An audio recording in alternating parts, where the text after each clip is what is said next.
Is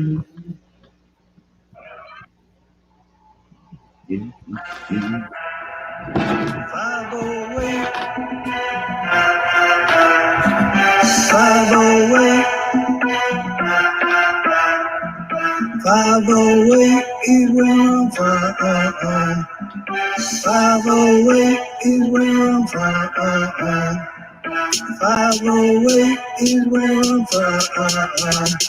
See where I'm from, we don't use no gas and burners, we don't rip no corners, we're straight money earners, put you to sleep, make your whole family mourners. When we're done with you, they're gonna have to pick your ass up at the corners. Me and my crew will hit you with that right left, leave you toothless, yeah, cause we're ruthless, yeah, that's some true shit. You don't wanna mess with cheddar in this we left your cats in the ambulance, yeah. Food stands, leave your clothes, buddy, and damn, then we're swooping up your trends. 508, where I'm from. 508 is where I'm from. 508 is where I'm from. See, I'm repping that Matheson Place media. My producer Gio likes the way I flow, like an encyclopedia. Whack cats are on me like Katherine Kerwin. They take a drink from a dusty feet like cafeteria. Central Mass is where I reside, where you can't run and hide. I can verify. It was statewide, leave you horrified because you're unqualified. I'm just glad I survived. Time for me to put it in the overdrive, leaving these cats petrified, hitting you with the right hook right in your hard drive. Taking these chumps, taking no dives, something there, girl in the whip on a 10-5. You know she loves cheddar sex drive. 5-0.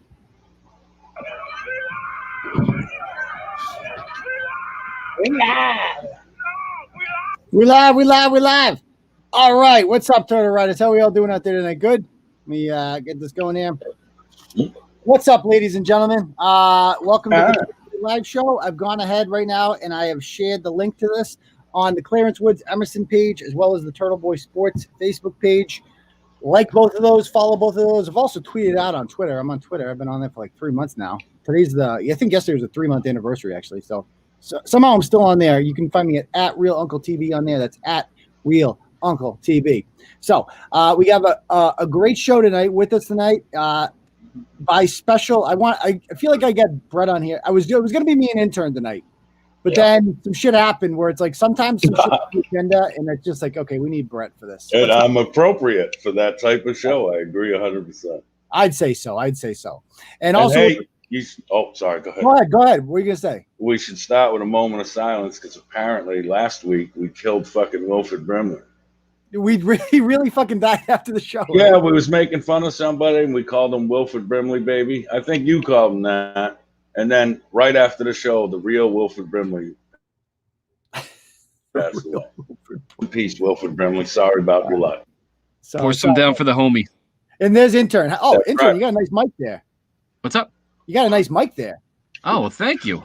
Sounding good. So we had a great show tonight, guys. I'm gonna go ahead right now. And I'm going to take the fundraiser link. I do have a freestyle plan for tonight, and the freestyle is entirely dedicated. Usually the freestyle encompasses all the topics in the show. This one is entirely dedicated to the new wedding or coming together of Bristol Blarney and Mike Gaffney, which is just the greatest thing I've ever heard in my life. So we're going to be talking about that. We're going to be talking about a lot of good stuff tonight. It's going to be a fun one. We got some phone calls to make. I got that rapper calling in first. Before we even start anything, we're going to start off with a little thing called roll call, or where you repping, as we call it. Let us know in the comments where you watching the live show from tonight. Go ahead.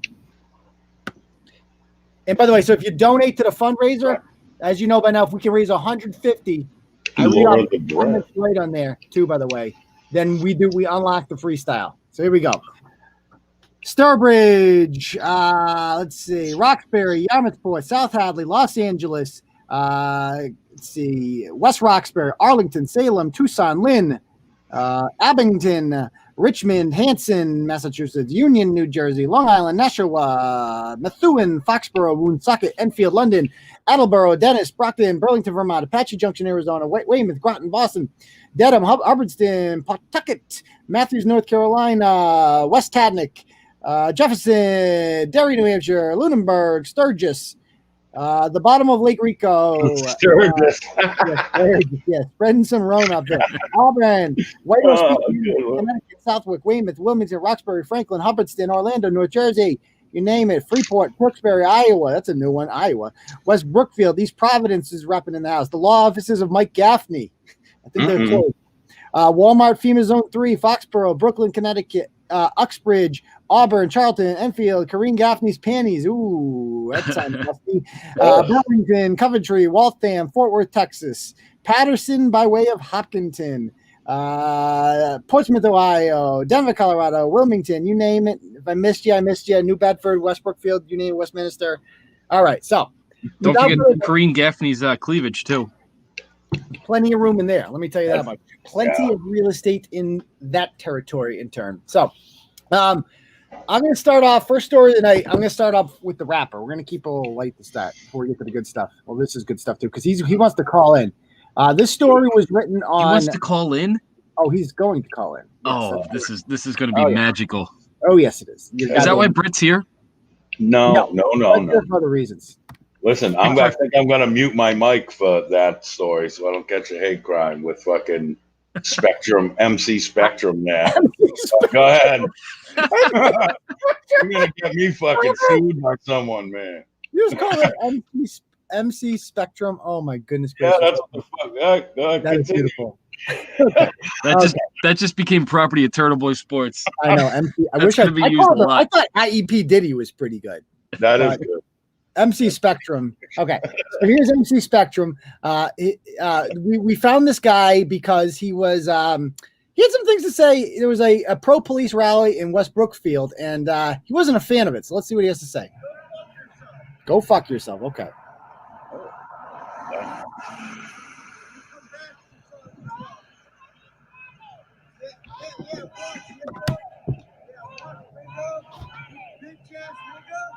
What? It's a hard N-word. The mean streets of West Brookfield. He's coming back. Oh, he's coming back. Should have just kept walking. These street thugs in West Brookfield, man, they don't play. He's like, yo, fuck Trump. Obama. He's a fucking faggot, he says. Someone call the cops. Seriously. Why would you call the cops on this guy, though? Seriously. I mean, I would be so amused by this. Okay, come on, cross the street, dude. Cross the street. You know you want to. You know, let them talk shit, MC Spectrum. Right. Here he comes, lifting the shirt up. He's a dope-ass rapper. Fuck Blue Lives Matter. Get the hell away from me. Fuck you, nigga. Stop saying that word. You're not black. What? Don't say that. I can say it because I'm a dope rapper. That's really rude. Blue Lives Get away from me, or I'm going to call the cops. Fuck yourself. The cops are coming Oh, after yeah, you. because Have you're a fun. fucking retard. Actually, you look like The pot calling the kettle black. She goes, actually, you look like one. Nice. You're being I mean, ridiculous. That's just too funny. I mean, when I first saw him, I'm like, I can't blog about this guy. When you see this picture, you're like, I mean, if Down syndrome had a face. Oh, that's and you're shocked that I came up with MC Spectrum. Look at him. Yeah. Oh, I'm not shocked at all. That's beautiful. Like, I'm mad I didn't come up with it. Brilliant. But he guy, really needs to get down. Can we manipulate him into going after the fucking the shed money crew or whatever the fuck they go? We got to get him in there. I mean, he's a dope rapper. I think use him. He is dope. Now, see, I was under the impression that no matter where you were as a white dude, like especially in a neighborhood like this, if you're running around with the hard ends, someone fucked you up. Like, I feel like I am fucking baffled that he's not asleep right now. Well, I feel like he thinks he can get away with it in West Brookfield. I bet he's from Southbridge. I don't think he tries that in Southbridge, Bret. I don't think he can get away with that. You know, so you do it in West Brookfield, you see a bunch of white Trump supporters and they're, waving their flags. He's like, yo, first of all, this outfit. Can we just talk about the outfit? How magnificent this outfit is? Like, what? Who dressed him this morning? Like, what? The Bloods, fool. I wear my red ensemble here. He's a Blood. He's just walking down the street like, yo, fuck Trump. I want to hear all. So his real name is Chris Palmerino, I think, something like that, or Chris Matheson, aka The Rival. He is a GTV sales rep. He is the promoter at Don't Be Mad Music. He is the assistant marketing manager at iVibe Entertainment. Jesus. There he is in all his glory. Oh yeah, nice sweatpants. You're calling him? Oh, we're calling him. All right, now listen. If he gets on the phone and sounds like that fella from Life Goes On, just hang the fuck up. Corky? Well, before we call him, we just got to point out here something real quick, right? So he issued an apology, and we should all watch the apology before we call him. Hi, everyone. My name is Chris Palmerino, also known as The Rival. Okay. And this is my apology letter. Okay.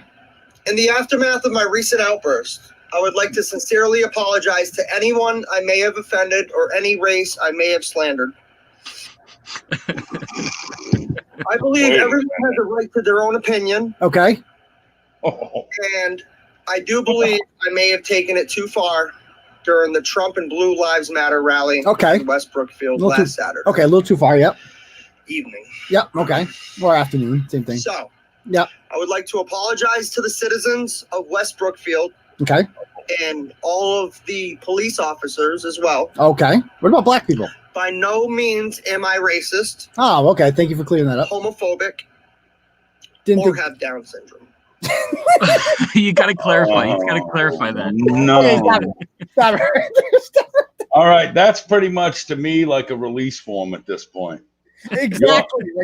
You felt the fucking need to announce, just to clear in case anyone was in a gray area. I am not a window licker. I'm not racist, homophobic. That's horrible. Oh my fucking God. Or a window licker. If you've ever found I don't know if you've ever found yourself in the position where you need to clarify whether or not you have Down syndrome, you've made some poor life choices. And you save that for the end point, like for the bam, and I do not have Down syndrome. All right, we're going to play that one more time. Oh. I was under the by no means am I racist, homophobic, or have Down syndrome. I was under the terrible. We need a T-shirt of that apology. You're having a really bad day because he was having a bad day and he was drunk. And my feelings got the best of me. His feelings got the best of him. Okay. Happens to the best of us. I was Look at that chain. And belligerent.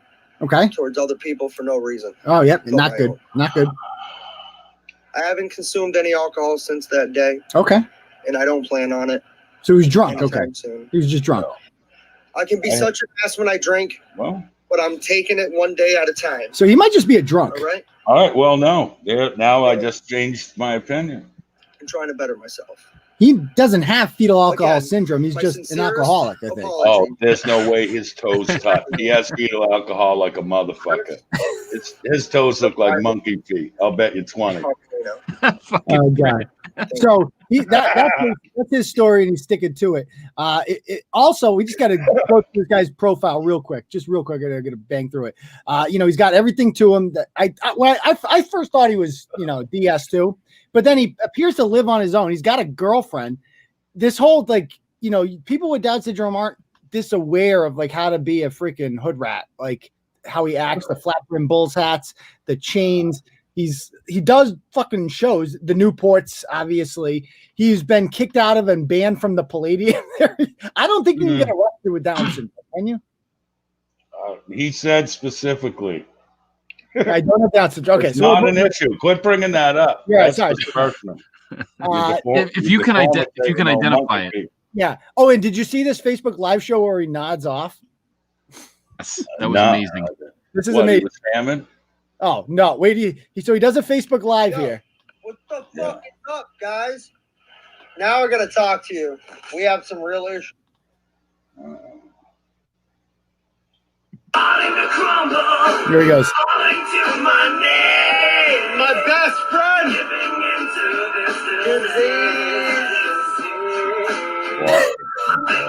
Oh, it gets better. This is a 2.5 hour live stream, Bret. 2.5 hours. Of this? Yes, but wait till you see what happens. Ooh.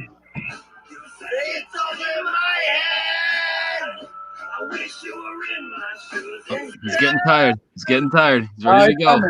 It's coming. Uh-oh. It's coming. It's coming. Uh-oh. He's fading fast. There you go. There you go. Impending doom. Timber. Look at that face. He just shit. Now it's as I just shit. He just shit, and now it's nap time. Oh, you monkey-footed freak. Yeah. Oh, DJ Spectrum, say it ain't so. Dude, he sleeps for like 10 minutes. This go. Then that ain't a nap. He's doing That's a live stream rap, and then he just nods off for fucking 10 minutes. Okay. And at one point during the live stream, I don't know if this, he wakes up and drinks a beer at one point. That should be his band, Syndrome of a Downs. Oh yeah, this is him. He wakes up there in the middle of his fucking bed, takes some Let me bang this Coors Light metal bottle down. Good. Like I thought he was a junkie at first. No, he's legit addicted to actually Coors Light. like those. Like he's got a serious. There he is, right there. Coors Light. Brett, I I actually like those. Dude, those metal bottles in a Those are cooler pretty when you're out fishing for a day, there's no alcohol in them, so you can drink them all fucking day. Absolutely. Yeah, So he has they're no great. excuse for being shit-faced. I agree. Yeah. But here he is. I mean, the guy's still hawking CDs. Remember when, like, you know, you used to like burn CDs in like 2001? What? You download all this free shit off Napster and burn CDs. Apparently, he still does that. I don't know who buys CDs, but he sells them in the back. I don't know who has a CD player. I don't know. No, computers haven't come with CD players in like 10 years. You know, like cars This don't come fucking with laptop, this thing's brand new, and there ain't no CDs or disc No. drives, none of that bullshit on it. the guy's selling CDs nuts. CDs in the bathroom. CDs nuts. Yeah, CD's nuts. So there he is. He's got his whole album here. Here's another song he made. We'll need a big pair of pliers. He's got good artwork. Here, this is an application. Fill it out.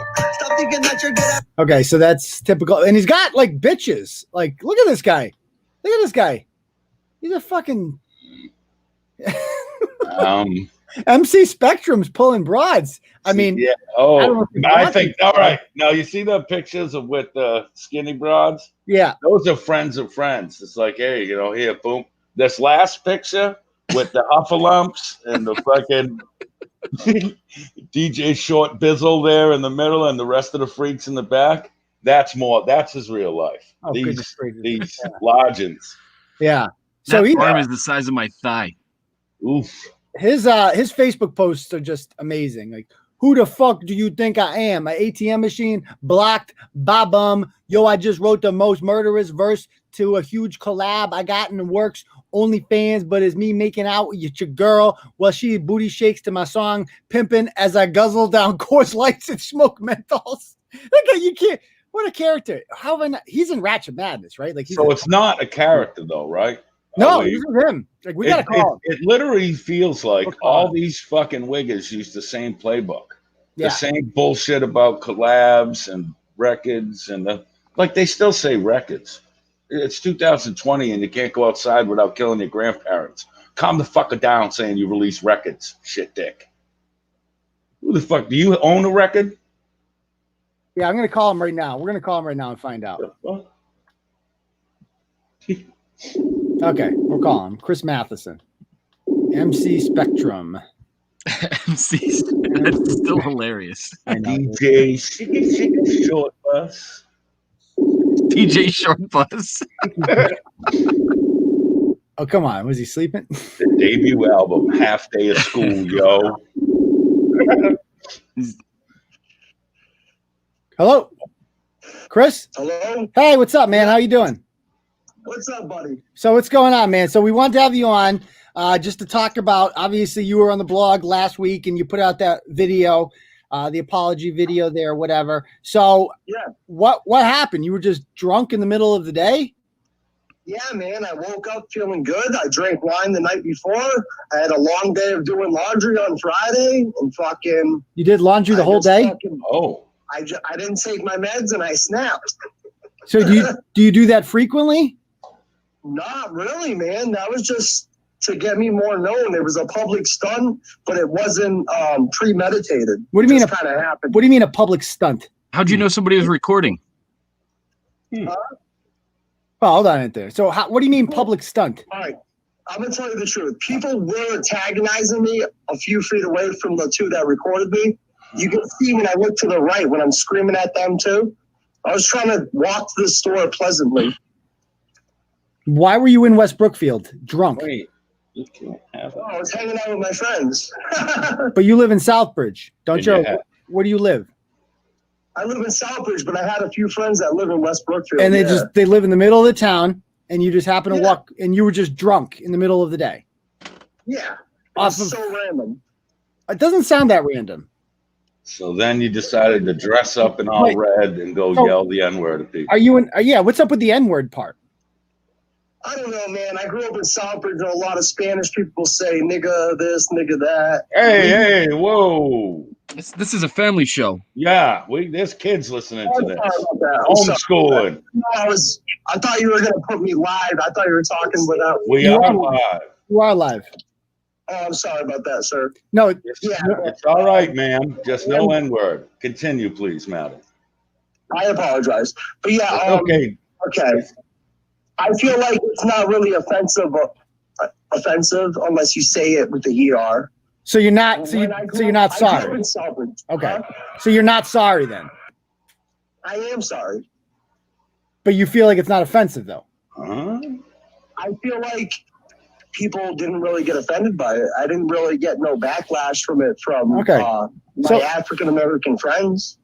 You have African American friends, Yes, I do. I do music with them as well. and have they given you a pass to say the N-word? To be honest, one guy got mad in Maine, but other than that, they never really. Oh. If I say it with the ER, that's different. Do you say it with the ER? Do you ever do that? Not on camera. Oh, Okay. So tell us about the time you got arrested at the Palladium. okay. Oh, snap. You had it somewhat right, but I got arrested a week later at the Insane Clown Posse show.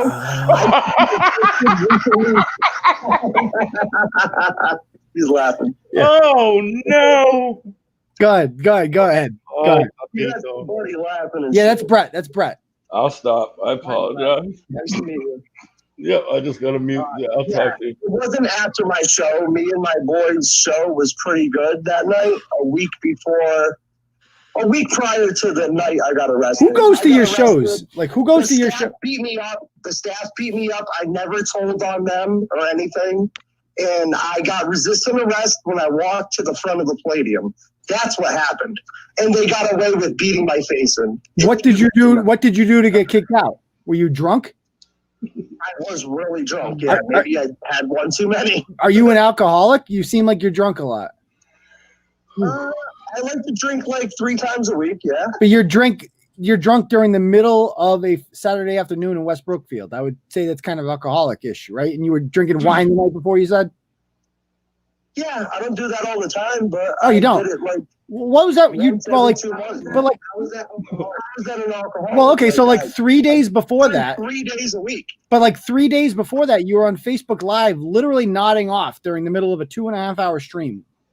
Yeah, but that wasn't drugs. That was just straight alcohol, and I had been awake for like a day and a half. I asked if you were an alcoholic. You said no. You're like, and then now you're saying I don't do drugs. I was just drinking. It's like that's what alcoholics do. They drink. Because you said I was a junk. Somebody called me and said, "Kill yourself, junkie." I don't think you're a junkie. I think you're a raging alcoholic. No, absolutely. Hey, I like your article. That shit is funny as hell. That So you didn't mind it? I didn't mind the second one. What did you think of? Okay, can I ask you which name do you prefer more, IEP Diddy or MC Spectrum? MC, come on. IEP Diddy. My boy likes IEP Diddy better. Okay, IEP Diddy. Okay. Your boy's on the spectrum then. So why did you feel the need to point out that you don't have Down syndrome in that video you made? Wait. Look, can I ask you something? Yes. Do you like the name Turtlehead better or Shriveled Up Turtle Dick? The first one, the former. All right, I gotta play back with you if you want to make fucking fun of me. Oh, okay, sorry. So, yeah, what was the question I just asked you? What Brett? What did I just ask him? Down syndrome? Yeah, what was up with the Down syndrome? Why did you feel the need to point that out in the video? Yeah. You said that you're not racist, homophobic, Yeah. and you don't have Down syndrome. I had Down syndrome. I did not say you have Down All syndrome. I have is bipolar depression. But you That is realize, not like, Down syndrome, when you buddy. look, I feel like you're leaving things out. I did not make fun of retarded people. I was worried about it. I was worried. That's really nice. I almost Really didn't, nice of you. but I almost didn't write the blog because You should feel real chucked. Listen, wait, hold on there. Hey, DJ Short Bus, chill out. I got mental problems too. No one's making fun of your mental problems. How will you grow up? okay. So, but you realize that, like, Oh. you realize looking at your eyes, right? Like, there's something there. Like, you kind of look like it a little bit, right? He's not saying you're on the spectrum. He just say you might have a few colors. That's all. Yeah, like, I've never been to Spectrum. You were right A about touch. the House of Corrections. Oh my fucking God. I got good time. I'm good. you passed your substance abuse classes. I'm all set. But you realize that, like, the reason I asked that, I was worried. I didn't want to blog about you if you had Down syndrome, but then you made it clear that you don't, so I didn't feel as bad. But do you understand why people thought you did? Do you understand that? Yeah, because I looked like I was like out of it. I know. A little more than that. Yeah. Do you often get Funny. mistaken for somebody that has Down syndrome, or Oh. No, I actually don't. this is the first time? Then I just don't understand. Yeah, then why you would have to. But why would you feel the need to come out and be like, Yeah. I don't have Down syndrome? Yeah. I wanted to make it clear to the people that are on your side making fun of me. You had like so many people hating on me, so I had to make it clear. That doesn't sound like But it. like when I look at this picture of you on Obviously, there, You people cannot rap the way that I do. first of all, I can If you rap listen so to much my better than you. music, I can rap. Are you unaware of the fact that he has YouTube classic raps every Saturday? Do you know who you're talking we're to? just- Do you know who you're talking to, ma'am? N-word, please. Yes, I am the OG freestyle rapper of Central Massachusetts. So Yay, respect. yay. Yes. What was that? What's your name? Turtle Boy. You can freestyle? Yeah, I'm like the best. MC Monkey Feet. Yeah. Man. Yeah. He They drops bars like no call other. me DJ Chromosome. Bruh. Yeah. You're a straight homo, dog. Ooh, but I thought you M- weren't homophobic. Why you call me a M- homo? MC White Me. Okay, gotcha. Bro, Okay. you don't know who this is, and you don't need to know who it is. You're a straight faggot, and you live with your grandmother or your mother in the basement. Absolutely. That's pretty homophobic. Do, do, do, do, do. Come on, dog. How old are you, bro? 40? 38. 40 years old? 38. So how long you been doing this? How long you been doing this? You coming 6 to years. call me or what, son? About 35 minutes. How long you been doing this? Bro, stalking people on About Facebook? 35 years. minutes. You know how many people don't like you, dude? Oh. Stalking people on Uh-oh. Facebook, bro. I'll tell you How one long thing. has this person All been the doing people who this? don't And like me- You're proud of yourself? Yes, I am What, actually. You're proud of yourself? I'm very you proud. gotta make fun of my homegirl, Christina Lang, too. Who? Who's that? Christina Lang, my friend. I don't know who that is. What name do we give her? Kristi McCullough, the astronaut? Slander, right? Yeah. Yes. And you realize it's called slander, and you can get sued for this? I can Ooh. get sued. I had no idea. Deformation. not know that. Formation. For a lawsuit. Mhm. Deform. When are you gonna file a lawsuit? And it's not snitching when you can file a lawsuit, buddy. Hey, Dick and Vulva will be contacting you. Different ball game. You talk. Ooh. Different ball game, buddy. Who am I still talking to the rapper, or was that? I think it's his other personality, or it's his bear. And Like this- second of all, Oh. you're a fucking faggot who's uneducated and I who- think that's his mom that he lives with, is the lady talking now. Wait, I believe that's his mother. Come on, Brett. You married And the. second of all, it is called defamation of character, and we can sue you because you can't be recording people and then making fun of them on national the internet. You can't do that. You can't make So fun of if you people on the really internet? wanna have a fucking Oh. problem, motherfucker, then keep Hey. your fucking mouth. You wait. Oh. You married the short bus guy. Contact Gaffney. He'll represent you. Have you met Mike Gaffney? Why don't you leave the keys up on the table? Listen, I was gonna tell you to send me $500. Why would I send you? What? Yo, no offense, dude, but your wife's kind of a cunt. That's not his wife. I believe that's his mom's. Yeah. This Who, is your beef with my boy. He don't even That's have his teen a wife. mom. What do you have? who was Is that? Who was that bride? Mommy? What do you have? Your mommy? Who was that chick? You fuck your mom. You don't leave your house because half the world wants to kill you. Nobody wants to kill me. Everybody loves the Turtleboy. world. It matters. That's a lot. You don't even show your face, bro. I'm on a live show right now with my face on it. What are you talking about? You're on the same show, you fucking we're on the monkey-footed show freak. together. My face is right there. Not one of these people's toes touch. Hey, send us a picture of your feet. I got money to win. Yeah. Hey, how far apart are your toes? At least an inch. How about that? I bet you can swim like a motherfucker, huh? Hey, what's your buddy's name? That's Bret. That's Bret. Brett. Oh, What? Bret. Yeah, what? You don't like it? What? You don't like it? I don't like what? Your feet? How about that? Don't be mad music. Don't be Are mad. you a rapper? Are you a dope rapper down. too? You don't even know what the fuck you did because you know what? Oh. You're giving us attention and people are laughing at you, bro. Oh yes, we're the ones getting laughed at here for sure. We're the ones getting laughed at. Big scary hair. Supporters are laughing at my boy. You're Donald Trump supporters. Big deal, bro. Can I tell you something can I tell you something I've never had to do? Is clarify whether or not I've had Down syndrome. So at least I got that going for me. You guys should start a band, Syndrome of a Downs. And you don't look too far. You're not that good. I'm pretty cute. I'm pretty cute. Tough day at alternative school, and I'm no fool. You wouldn't touch me with a 10-foot pole? About the size of my fucking son's little dick. Why are you talking about your son's little dick, you juggalooza freak? See, them juggaloozers, son. Yeah. Fago and Fagos. Nah, me. Balls, you bitch ass faggot. Wait, I can't even tell who I'm talking to. So, Bret, IEP Diddy seems like a nice guy. He seems like genuine, but I don't know about. Like you were gonna be respectful, like if I came on your show, bro. He's a clown. I was respectful until DJ wants. Chromosome started coming on here and talking shit. What's your problem? Supporters are clowning us. Like, no one cares. No one cares about that. No one cares about your Brookfield buddy. Seems like y'all care a lot. Well, you're not really sorry, are you? I don't think you're really sorry. I think you got your mother screaming obscenities at us. You're talking about baby dicks. Now write a post about me, bitch. Who are you, though? Who the fuck are you? Write something about me. I don't know who you are. I don't know who you are. Hey, random internet guy. You stalk everybody else. Yeah. What's your name? Faggot. How about that? Well, I thought you were sorry. You don't sound very sorry. No, you don't. Domination. I ain't sorry. No, you're DJ Chromosome. That's who you are. Wait, did he say I'm domination? How many people you got watching your show right now? 252. 252. Right now. 252. 3 people. If we include you and your mom, it's 254. Yeah, 252 right now. Talking about my mom now. Wow. So 252 people are watching you talk about other people's moms. Yeah, and watching you talk about your son's little dick. Yeah, everyone heard that. Yep. We're mostly laughing at you. You know that, right? Like everybody's laughing at you guys. We're laughing at you. We're laughing at you, bro. Yeah, but I'm not I was never mistaken for someone who had Down syndrome, though. So your supporters are clowns, bro. Oh, this whole thing was you guys wanted to crack jokes at the rival. Like, come on, man. I mean, it was pretty easy. Let's be honest. You made it pretty easy for us. Why don't you go pick someone else to fucking pick on? I don't know. You were fun.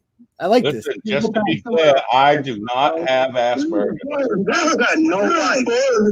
Okay, so this is getting a little monotonous. So I thank you, gentlemen, for coming on. And is the girl there too? When I see you, if I ever see you, bro, I'm taking you out. Facts. No, you're not. Nah, you ain't doing shit, dog. If you're gonna take me out, I demand Chinese food and drinks first. I keep it real, dog. Nah, I be patrolling these streets of West Brookfield, son. I own them shits, okay? Guard, respect. Yeah. All right. See you boys later. All right. So that was fun. That was a good way to start the show. I think we just dipped into the fucking. That was interesting. Interesting. All right, so let's go on to the next topic real quick here. I want to talk about this city councillor in Providence. We got to talk about this bitch. I'm not making fun of it. I was making fun of him. Someone said my son has Asperger's. I'm not making fun of Asperger's. But... Oh, calm down, Turtle Riders. You all know it's a joke. Anyway, so this chick down in Providence, we got to talk about this, broad. I love this chick. She is so fucking... Oh my God, she's my favorite Valley girl ever. So her name is Katherine Kerwin, and she is she's a 23-year-old city councillor in Providence, like the third largest city in New England. Kind of an important town. Capital of Rhode Island. Seems like a 23-year-old. Like, I think you'd be pretty sharp if you're 23 years old and get elected to the city council there. But alas, I looked her up, and she ran unopposed. So she got 99% of the vote because no one ran against her. So this is what you get now. This woman is running the city. She's a University of Wisconsin graduate. She hates the police. She wants to defund them, get rid of them at the State House. She was one of those shutdown freaks. Like, everything should be shut down, whining about Providence College having like fucking like a graduation party, like, one of those cunts. But then as soon as the fucking protests started, she was one of the people out there. Don't even get me started on that. You guys know my feelings about that, right? I mean, did you see Governor Baker yesterday? No, he's the worst. Führer Baker? Yeah. He's, I don't know. It's like a competition to see who could be the worst governor of the country. Bret, your governor ain't much better. Janet Mills, or is that her name? Yeah, she sucks. But nobody I like the other bitch we got up here. Collins. Collins, yeah, vote for Susan Collins. Like literally almost nobody in Maine has died from coronavirus. And you guys are one of the most locked down states in the country. It makes no fucking sense. Meanwhile, in Massachusetts, what really pisses me off, and it should piss off everyone, the fact that we're not having like fucking literally revolution over this is just shows how fucking pathetic the population is. The fact that we for 2 months we heard we got to flatten the curve, everybody got to stay home and do their part and stay the fuck home and do blah, all this shit. The second one black guy dies in Minnesota, all hell breaks loose, and there's just no fucking rules. And for a month straight, all they do is protest and go outside and touch each other and breathe on each other and sing and break shit and all this stuff. And we're all watching on TV. We're like, okay, cool, coronavirus is over, good. Like, in our heads, we're thinking like, ain't no fucking way they would have the balls to make us lock down again. No fucking way, because the government did nothing to stop it. They encouraged it. Charlie Baker even said he was thankful for the protesters, all this stuff. So I'm like, and then what do? When cases are going up, but not this, just cases. Cases are going up. They fucking lock the state down again. And I just cannot believe they had the balls to do that. Rhode Island is fucking quarantined from the world. There's like checkpoints going in and out. It is fucking madness. Absolute madness. And my head is going to explode if it goes on any longer. But anyway, this chick, we have laws like that because people like her come to power. And she's a fucking moron. And she goes to this bar called Fortnite, and they want to abolish the police there. Like, there are signs in the window saying "kill the cop in your head." Okay, and then you go there, like, literally, like, if the fucking bartender is wearing a scarf, then it's all just a bunch of hipster white people, right? Heavy on the douche. Yeah, listen, so a picture like this, right? So it was a couple of years ago. Me and my brother went to Tool in Bangor, Maine, at the riverfront there. Yep. We got there, got a hotel and all that shit. We go downtown to get something to eat. There's hours before the show and shit. And we walk into this little, looks like a dive bar and shit, big wooden bar and fucking all that. We sit down, and all we hear from the left is this fucking broad with those, whatever them fucking things are called, where they stretch their ear fucking holes out. Oh, those freaks. And she's like, we were going to walk by, but I saw Cobb salad on the blackboard, and today is just such what I needed was a Cobb salad. And then this fucking half a fag fucking guy with the lumbersexual beard with the little twist ups at the end, like that Dirk Daxley. Lumbersexual beard? Is that what you just called it? Yeah. The flannel shirts on. Yeah. You know what I'm talking about as soon as you heard the term. And they use the wax to turn their mustache up like Dirk Dastardly, that like that. And they got skinny jeans on. And he comes up and he said, "What local craft beer can I interest you in?" Oh, God. And I just look at my brother, and he looks at me. He was scared I was going to answer. And he's like, "Can we get just out two Bud bottles and 2 shots of tequila?" Guy goes, "Well, we have." He goes, "Yeah, just Jose." Guy walks away. As soon as fucking the guy's out of earshot, my brother looks at me and he goes, "I'm wicked sorry. We'll just drink these and get the fuck out of here and go get Chinese." That's that type of place. Yes. It's pretentious as fuck? Well, you look on the fucking board and it's like things you can order there. These wines are from places that used to be a part of Mexico. Drink them to support migrant rights and oppose borders. Like, get rid of fucking borders. A Mexican has never been in this place fucking ever. Not once has a Mexican ever stepped foot in this goddamn bar. And so anyway, this chick gets arrested there. Or not arrested. There's an incident there in which they're playing the music too loud. And you got to watch this video of what happens when the cops get there.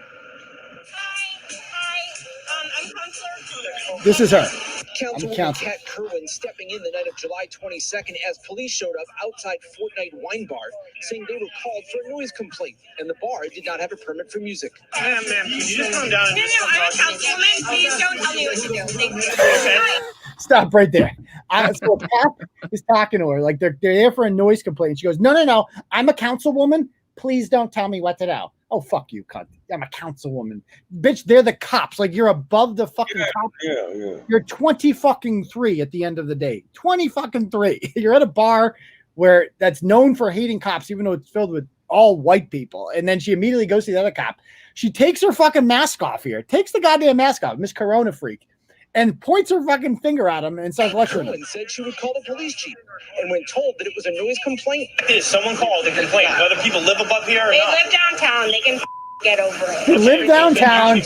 They can fucking get over it. abolishing policing, released a statement the next day, accusing police of targeting and harassing the bar because it supports Black Lives Matter and defunding police. Signs in the Fortnite there was belligerent. I'm scared you were there, which I felt was very reason. But for some reason, you want to be funny. I mean, this is pretty loud, the music. Because obviously, you guys want to get this thing blown up into whatever. But Another officer stepped in to talk to the bar owner. we didn't come here just to bust you up. We got a call for loud music. That's why we got dispatched. I just want you to know. I know. Dad, he kind of is a little bit aggressive. He's a little bit aggressive. Because every time we drive by here, we're having a hostile towards us. So Kerwin responded to my messages today by saying to refer to her original statement. So The city's public safety commissioner said the video speaks for itself. Here's how it ended. We'll get a permit next time. totally understand. And we'll get a permit next All time. right, so we're good? Yeah, we're good. Thank you. Okay, all set? I appreciate it. I mean, what a bunch of cunts this chick is. So anyway, she's her dad, Peter Kerwin. Did you see him on there? No. So the dad chimes in. The dad starts commenting about like people are like, perfectly reasonable comments here. They're like, because her page is wide fucking open, by the way. And they're, people are saying that they live downtown. They can fucking get over it. You should be ashamed of yourself. I'm embarrassed to be from Rhode Island right now. And you should be embarrassed if this chick is leading your city. And she said, and the dad chimes in and says, move then, dingus. And and so then he chimed, and then she goes like, I'm not the one who will be moving on. And she goes, yes, you will. It's like, so this is how this chick got this way, is because she had one of those, free range parents who just, let the quack fruits do what they want. And I can't tell them what to do. Right. We got to let little Janie here experiment. And, she told us to go fuck herself. She's just expressing herself. Let her be free. Okay, and that's how you get these bratty, snot-nosed kids. And guess what? These kids have graduated from college now, and they're running fucking cities. This is why the country is on fire, is because of people like this. So now she did this interview with we got to listen to this, with a reporter or I don't know, a radio personality named Tara Gresham. So you got to hear parts of this. I'm going to start using that. Okay. Not loud. It definitely wasn't what I would call loud music. All right. So it's not a bar. It's not a club, but it's a natural wine bar. Does that mean the wine doesn't have any alcohol in it? No, it does have alcohol. I didn't all say right. it wasn't a bar. It's certainly a bar. It's not a club. Oh. Saw something wrong. I saw this ridiculous noise complaint when, I call the police all the time in my neighborhood when fireworks get shot off and people are up all night, and the police don't come. The police don't come for hours, and I hear this all the time. Well, maybe it's because you're probably one of the most vocal people that doesn't like the police, and you're at a bar that says kill a cop with your mind and you want to defund the police. You can't have Yeah, absolutely. I'm sure it's retribution. You're right. That's a good point. I'm saying, how do you talk out of both sides here? You don't like the police. You agitated the situation the other night. Then you want to call the chief. What'd the chief say to you, Kat? The chief didn't answer. And I'm not saying that it's both ways. I'm saying it's ridiculous to me that when there are actual issues where the people in my neighborhood are calling the police because they need help, the police don't show up because of my political positions. And then when there's an issue downtown that is very, like... She has no political position. Who? Come on, let's face it. This chick? Yeah. Her political position is fuck the police. Like very From the back. Yeah. That's her position. honestly, like, Obviously. Her position is on all fours. From the back. Yeah. You You don't even want to hear her moan. It'd be annoying. like the Sergeant Hammond Yeah. body. There's some good. She grills it. This interview is amazing. I'm gonna put it in a blog. But I like the broad that's going, well, no, you can't fucking have it both ways. You're fucked. right. So listen to this. There's some good parts Be here. in an elected position. I hope you want to be taken seriously. Sometimes you got to look back and say, all right, I think I overstepped, the situation, and you can't have it both ways. You can't just say, I'm going to represent these 17 people and the rest of you can go F yourselves. You don't think that's out of line? I wish I had spoke differently and I had been calmer, but what I am upset about is this double standard for law enforcement. I think it's ridiculous that a bar that is vocally supportive of the Black Lives Matter movement and anti-police receives a There's totally no double standard. than everyone else. Fucking And Oh my stand by God. that. I don't think they do. I think the police have to go up and shut things down on Federal Hill. They've had to shut down things with strip clubs. They've had to shut down things with hookah bars. Why? Because it's your friend or because you were there, you're taking it personally. No, I'm not taking it personally. As I At said, 23, she hasn't lived enough to fucking know what the fuck she's talking about. I'm sorry about not being calmer, but I think that the police She says that. did Hold something on. wrong, and I Shut down things Listen with when she hookah says it. bars. Why? Because it's your friend or because you were there, you're taking it personally. No, I'm not taking it personally. As I said, I wish I had been calmer. I'm a 23-year-old. Oh, okay. I'm sorry. I'm Oh sorry. my god. Oh my god. But I think that the I need new UGG boots. and I called it out, and I think that I did called the it right out. thing. I think I did the right thing. So she's All not right, we're gonna sorry. Stand by your word, Hold Kat on. Kerwin, Providence City Councilwoman. She's a great up talker, I guess. Challenger yet, Terry Hassett, who is the seat that you beat him out of his seat. He's talking about maybe coming back in and giving it another run. Do you know of anybody else that wants to challenge you? I don't think so. I think competitive elections are great, and I hope the police release the Sergeant Hanley footage as soon as possible. I know you go back to that quickly. Does She that keeps deflecting. Like she keeps talking about I guess there's some cop in Providence that's under investigation for something. And she's basically saying, well, how come they haven't released the body camera on that? Because it's under investigation, cunt. Like your thing. And she's like, why did they release the body cam for us? Notice how they hate body cams all of a sudden, these Black Lives Matter people. They were the ones that wanted body cams, and now they're all against it. Why do you think that is? Because they like the idea of now the cops will have to show that they're fucking pieces of shit. And then when it turns out in the evidence from people that do have them, it kind of more time shows that they're not and that they were justified. So now it doesn't suit their little narrative. So now they're not necessary. So let me go to Right? And let's not pretend that their hypocrisy is not evident all the fucking time. Yeah. Literally, they're their own biggest hypocrites. Yeah. Someone needs to run against her after all this and snatch her seat up because it's fucking terrible. Well, not for me. I don't live there. But if It's not my this problem. fraud has a say in your community with your children and your homes and shit, you fucked up. You got to purge that fucking menace quickly. Yeah, like, brother. So let me just show you real quick before we go on to the next topic. Nuttier than squirrel shit. I'll obviously try to call her, but let me just show you. This is a tweet She put won't up. pick up. Come on, are you kidding me? This is a recent tweet she said. She goes, you can say whatever you want about me, but just know my dad is coming for you in the comments. Oh. What is? Oh, this is the first time I will agree with white privilege. Yeah. Oh, To say some shit like that, you're going to fuck with me. Just know. Yeah. Father my check. going to get you in the comments. I'm Yeah, going I gotta to get on- get these sticks over here right quick. But Tara Grenihan, that's the first I've ever heard of Tara Grenihan. I got to get her on the show, or I'll go on her show. Something. She seems cool. Great. Listen to that whole thing. I'm telling you. And by the way, so this is her Facebook page, and it's still open. And this is what she wrote 5 days ago. And it's why this is how stupid she is too. She doesn't like make it private or like, block people. She just loves the attention. She's that freaking stupid. Because God forbid I speak just how every other asshole old white politician speaks. Remember, folks, checking the cops equals good. Anyway, release the Sergeant Hanley footage. So basically, it's okay that she, told the cops, I'm a city councilwoman. Don't talk to me that way. And they moved downtown, so they can effing get over it. It's okay that she talked like that because older white men have also talked like that. See what I'm saying? See your logic there? Yeah, it all makes total sense. This is a child. Let me try calling her real quick. Let's see if and she decides shit. Yes. Oh, she's in charge. Fuck's sake. Good luck, motherfuckers. She is not reachable. She's probably with the wine bar. Should we call Fortnite?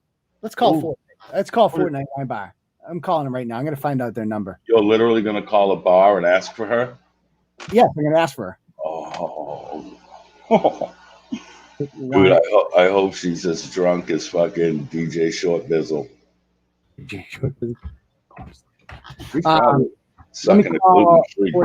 Okay, so we got the number here is, let's see, 401-572 COPS, COPS 55. Okay, let's call them up. Didn't answer. Okay, so call field immediately.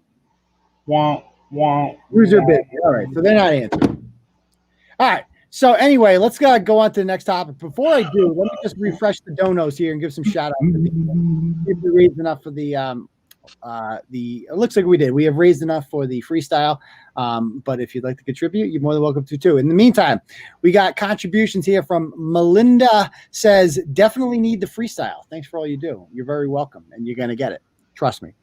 Adam Hirsch says, for the Turtleboy bail fund, I watched yesterday's court proceedings for most of the day. Almost every one of those cases shouldn't be in front of an actual judge. We can talk about that. We're going to talk about that in a moment, actually. And you're right about that. CP says, I do not have Down syndrome. Oh, you're funny. Suzanne says, to deflating Gaffney's ego and Bristol's sobriety. Thank you, Suzanne.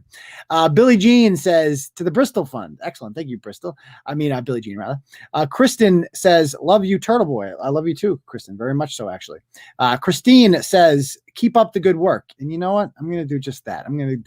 So we have unlocked the freestyle. But once again, if you feel like donating, you're more than welcome to.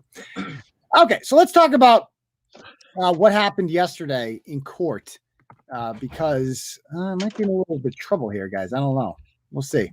So here's what happened.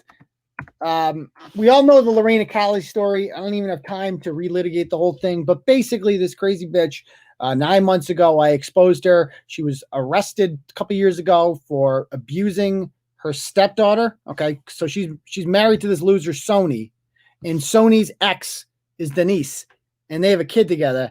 And when the kid used to come for visitations, she would, kick the shit out of her and bruise her and cut her hair and stuff like that. Just awful. She's a monster, complete monster, and a lunatic, and just a complete psychopath.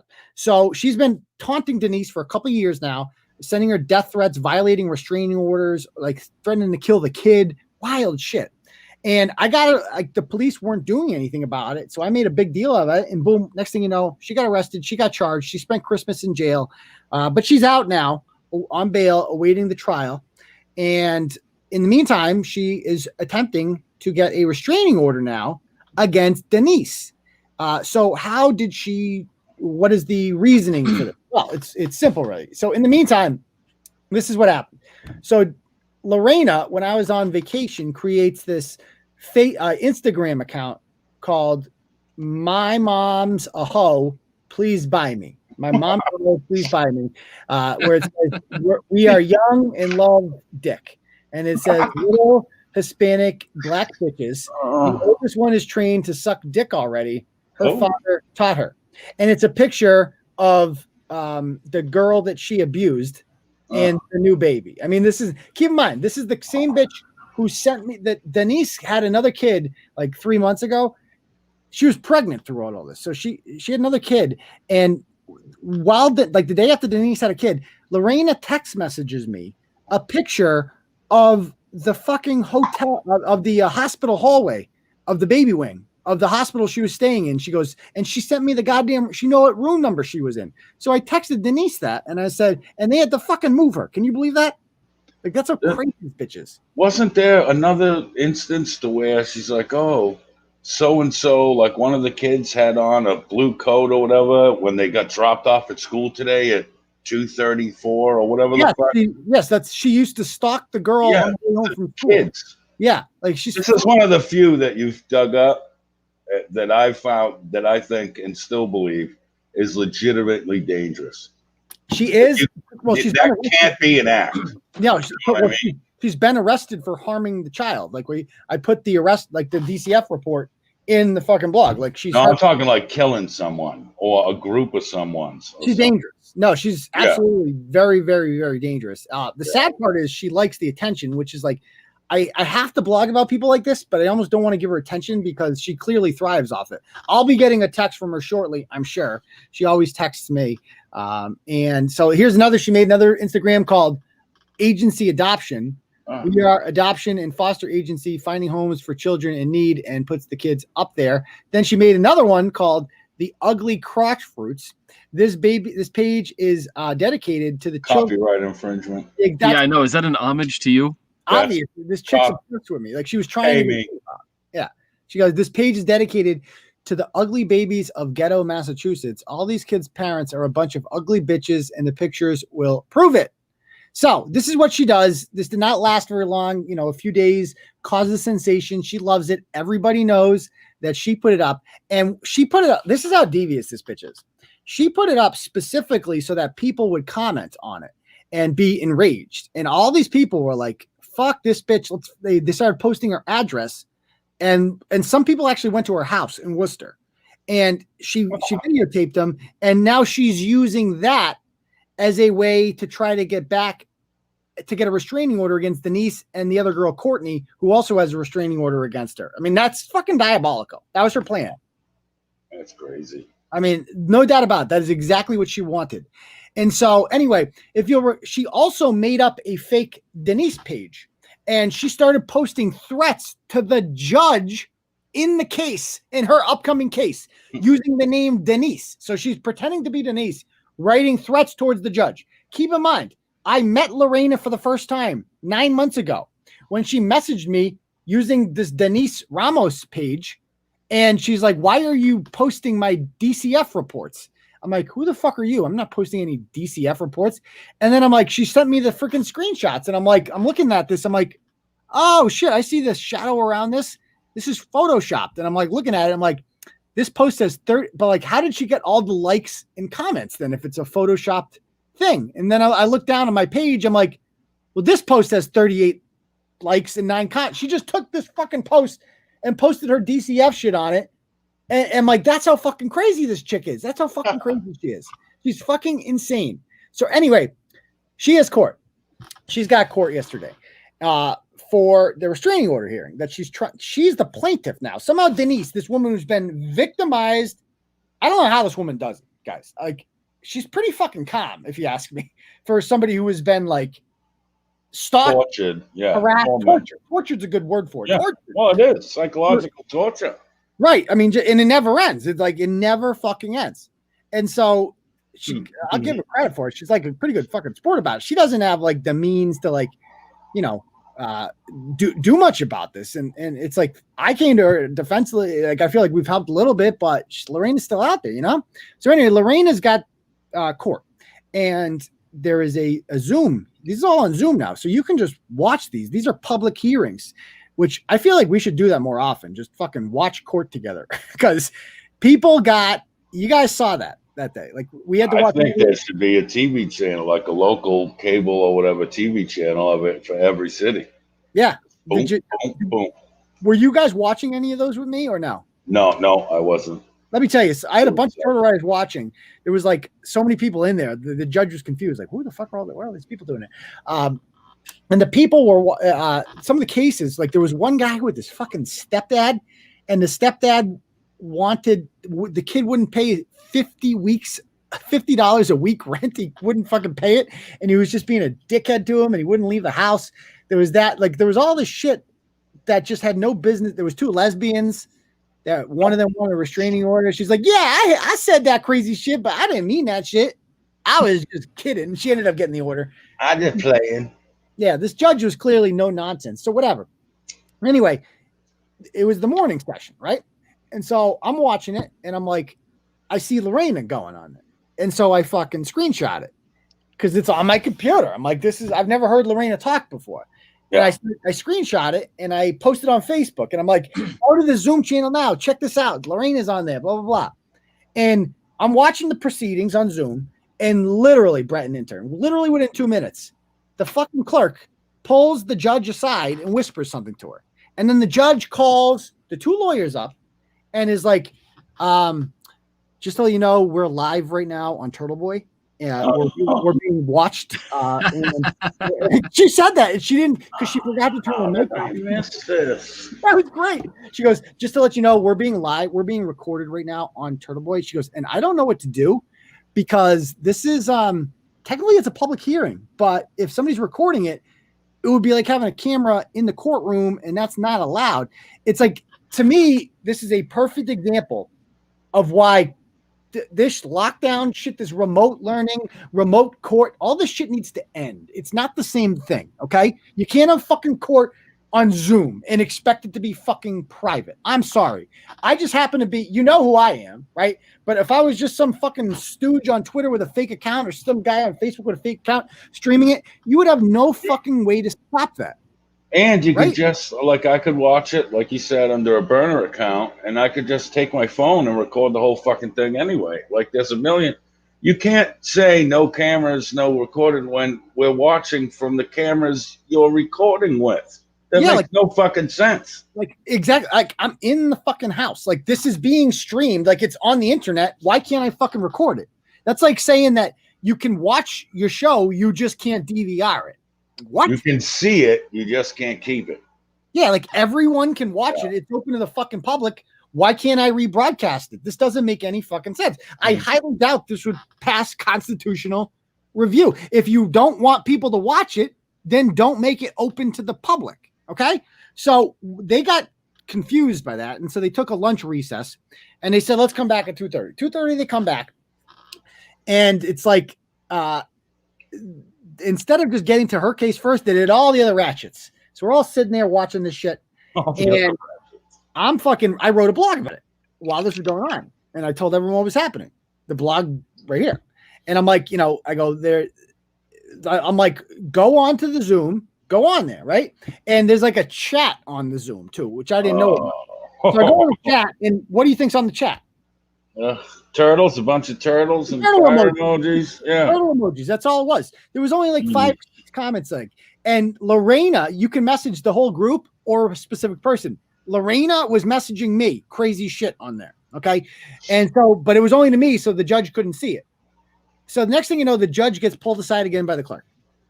And the clerk says something to her, and then she comes back and she is fucking pissed, Bret, in Intern. She goes, So I've just been told that this is streaming on YouTube. First of all, it's not streaming on YouTube. That's a fucking lie. I wasn't streaming on YouTube. You made that part up. And she goes, second of all, and it appears as if Turtleboy is jamming the Zoom call, jamming it. I'm like, all these people do it. It's like, bitch, it's open to the public. Anybody can come. I can bring 50,000 fucking people to this if I want to. That's all legal. Like, what do you mean jamming? It's not like we slowed it up. And if you don't want people commenting, then why the fuck do you have a comment section? Yeah. You're like, what the fuck? So this is what I mean by like these boomer judges that don't understand technology that are like trying to like navigate this world. It's like, no, but you can't do that. No. Have you ever heard of Zoom bombs? Like people come on and they're like, suck my dick. That happens a lot. Because I'm glad I missed that.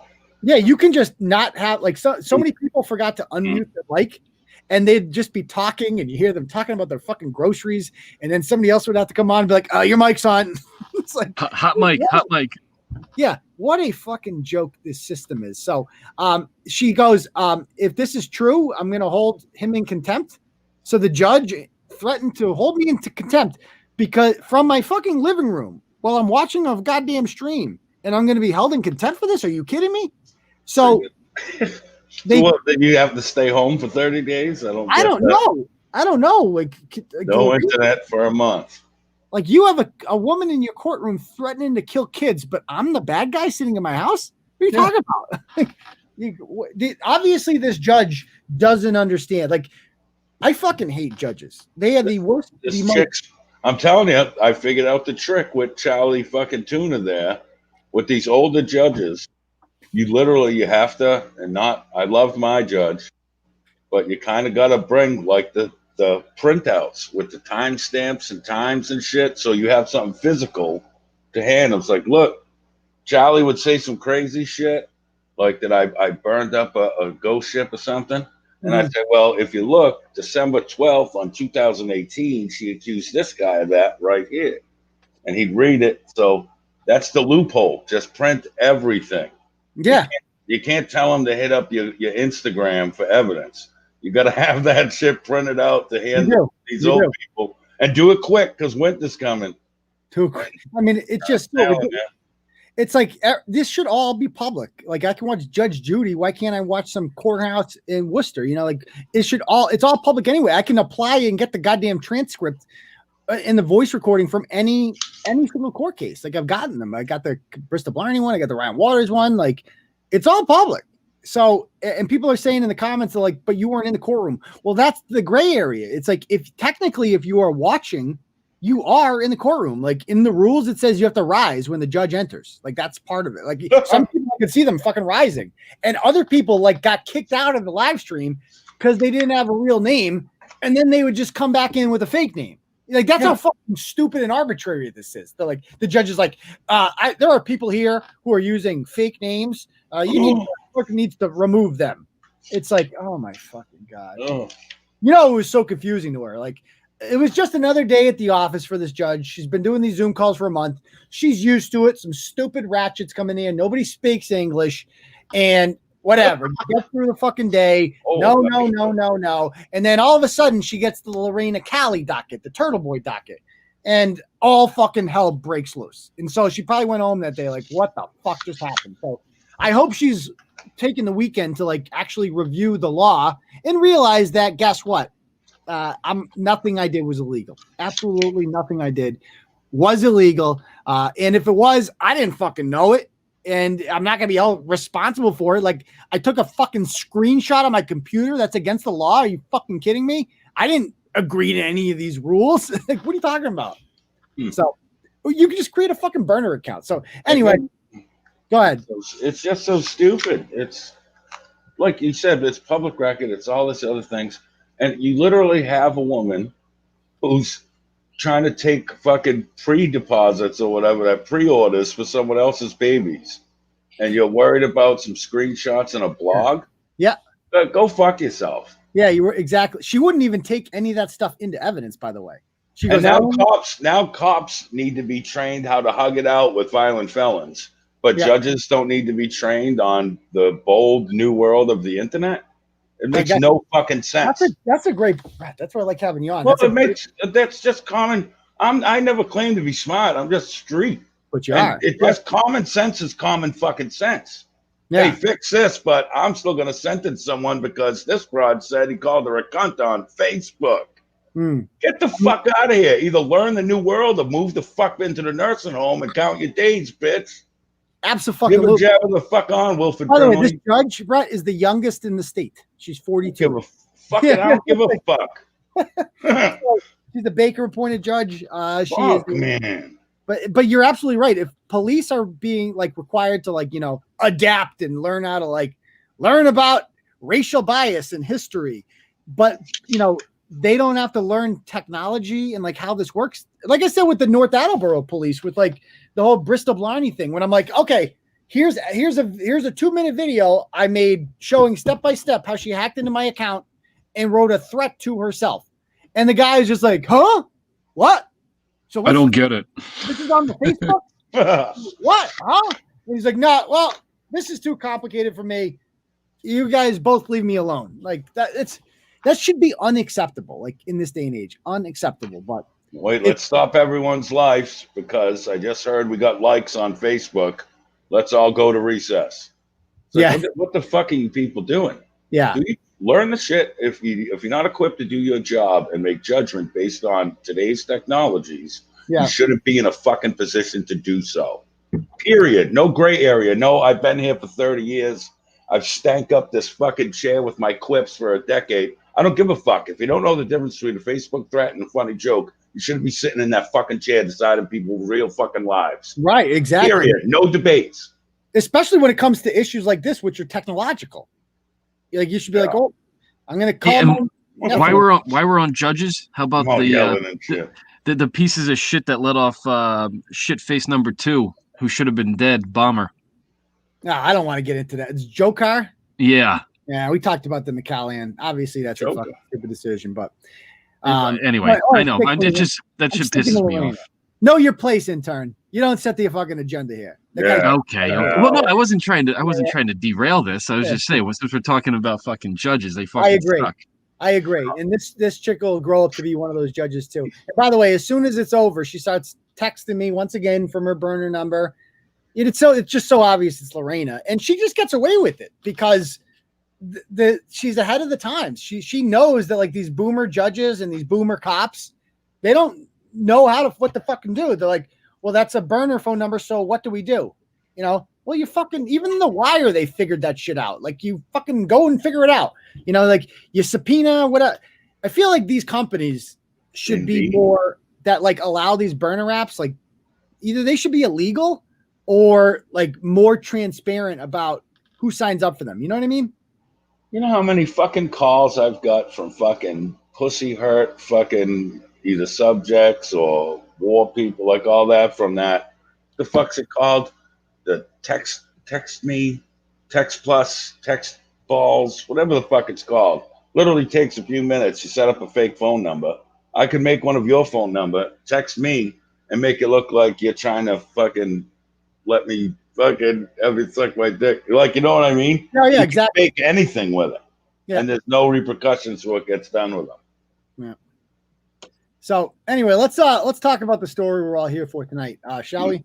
The Milky Mike Gaffney and Kate Peter marriage. This is just, I need some time to go through this one. So this all happened last night. I became aware of what was happening here. So I love that picture, by the way. I know, this is such a great picture. I love it. Like the best part about this picture in his Squatosaurus Rex was that he made Kareem take this picture. That's the best part about it. Is like, I want you to come down and take a picture of me doing squats so then I can post it to Facebook.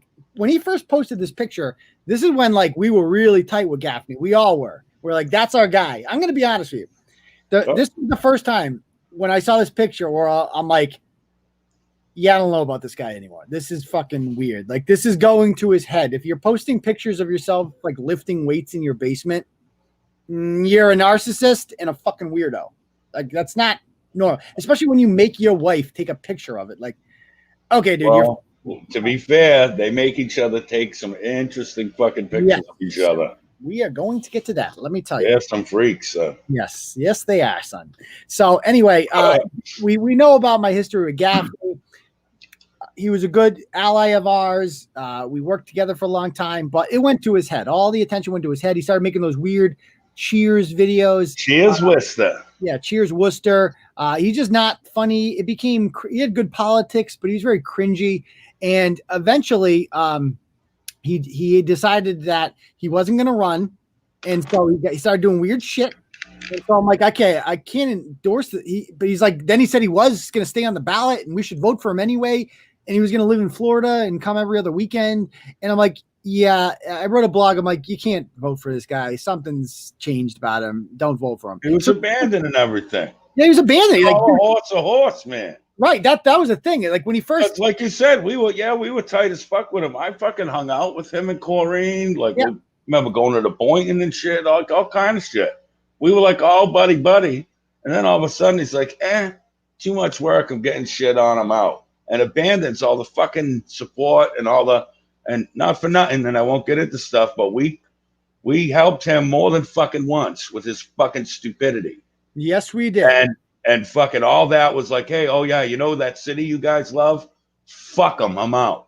Yeah. So yeah, we're not gonna have votes get wasted because you want to go play fucking tickle dick with some fucking Cuban kids down in fucking Florida, you fucking fruit. Go fuck yourself. Well, that was the thing. So like Gaffney was so cool as a politician. He listened to us. Like he took our concerns, like with Mosaic. The Mosaic thing could not have happened without Mike Gaffney being on our side. Like we needed a counselor there. He was the Turtleboy counselor. Like it was fucking great. Like we dominated this fucking city. We almost got this lunatic elected goddamn mayor of the second largest city, like in New England. Joe Petty's never been challenged except by Mike Gaffney, and so that was quite the feat. And it all went to his head. And when he didn't get his way, like he started. Remember, he got weird with Worcester Magazine and Bill Shaner. He blackmailed Walter Bird when he was it Walt? Yeah, he goes, if you don't write nice things about me, I'm going to release information about Walter Bird. Like he had all this information on Walter Bird. I ended up writing about it because was this all the sexy text scandal? This is the one where Walter Bird was like hitting on 3 women, young women. Yeah. Sexy text. Sexy text. Yeah. Like, sexy text. Yeah. So he was the editor of Worcester Magazine, and Gaffney knew a couple women who were sexually harassed by him and felt uncomfortable. They were young girls, in their 20s.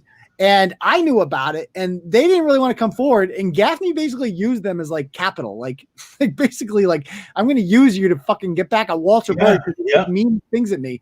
And I was down for it because I fucking hate Walter Bird and I hate Worcester Magazine. And I was on Team Gaffney at the time. But in my head, I'm like, why are you fucking doing that? Like, why not just release it? Why say like, I'm going to release it if you don't say nice things about me? Like it was all going to his fucking head. Like he was really sensitive about fucking everything. And then all of a sudden he's just like not getting his way. Like people were being mean to him. And so he's like, I'm going to move to Florida. And I remember some Republicans were like, good for you, Mike. Like, I hope you're happy. I don't blame you, blah, blah, blah. And I said to him, I'm like, well, this is going to seem to people, and it seems to me like you're abandoning the city. Like you made people think that you were like building a revolution here, that we were part of a movement, and then you just like, you got a couple road bumps and you're quit. We were going to get rid of fucking petty fucking puss. We were going to do all kind of great shit. Yeah. But and then it's like, I'm going to go and drive my sports car in Florida. It's like, well, good for you, but what the fuck? What use to you? You're no longer useful to us then. Like I'm not did you think we were friends, Mike? We don't hang out on the weekends. Like you are politically useful to me. And then that's it. Other than that, you're a fucking weirdo. So anyway, that Mike Gaffney decides he's going to sue me because I did not endorse him in an election that he dropped out of. That is the most amazing part. The election he dropped out of and lost, finished in dead last place because he dropped out of it. He sued me for his city council salary, amongst other things, saying I cost him the election because I apparently have to endorse him. And he lost. Obviously, I got called in for that deposition, and we all remember. You guys read that deposition, right? Yeah, unfortunately. That was fucking awesome. That was the greatest deposition ever. I got to actually call him a dick to his face, call him a loser, all this stuff. That was the whole thing with, well, I'd prefer you go get your wallet from the car right now. Okay. Yeah. I was like injured, all this shit. Like, go to the car, get this stuff. So, anyway, he also, after that, he loses the appeal. And he gets desperate and he sends out a flyer to every single person in town calling me a child molester. Remember that flyer? Yeah. The mailer. Every one of my fucking neighbors in this town got the goddamn mailer that called me a pedophile saying, welcome to the neighborhood, Aidan, Kearney, like all this shit. And it actually backfired on because people felt bad. Like even my enemies were like, that's fucking low. Like, I don't really like Turtleboy, but that's fucking low. He's like talking about his kids and shit. Like, and it was obviously Gaffney. Like, who else would fucking do that? So how butthurt do you have to be to do something like that fucking egregious? Abby just pointed out in the comments that was your best comment in that deposition. It's like, hold on, why are you calling me a loser? Like, because you lost. People who lose are losers. People who lose are losers.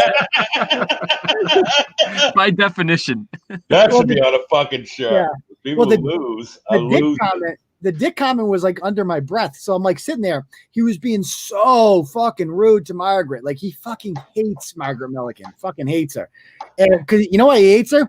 Because she's better at him than at her job. You know, and Margaret's a boomer. And so he fucking hates that about her. You know, that she's sharper than her, she's better than him. He hates Margaret Milliken, like with a burning passion. And, you know, he tried to get her off the case. He tried suing her, like all this shit. And so he's being so rude to her during the deposition. And he says to her at one point, like, ma'am, do you need a hearing aid? And I'm like sitting there watching it. And finally, I'm just under my breath. I'm like, man, you dick. And he goes, what did you say to me? I'm like, what'd I say? He goes, did you just call me a dick? I'm like, I did? Okay, you're denying it, moving on. But it's like all in the transcript. So the mic picked it up.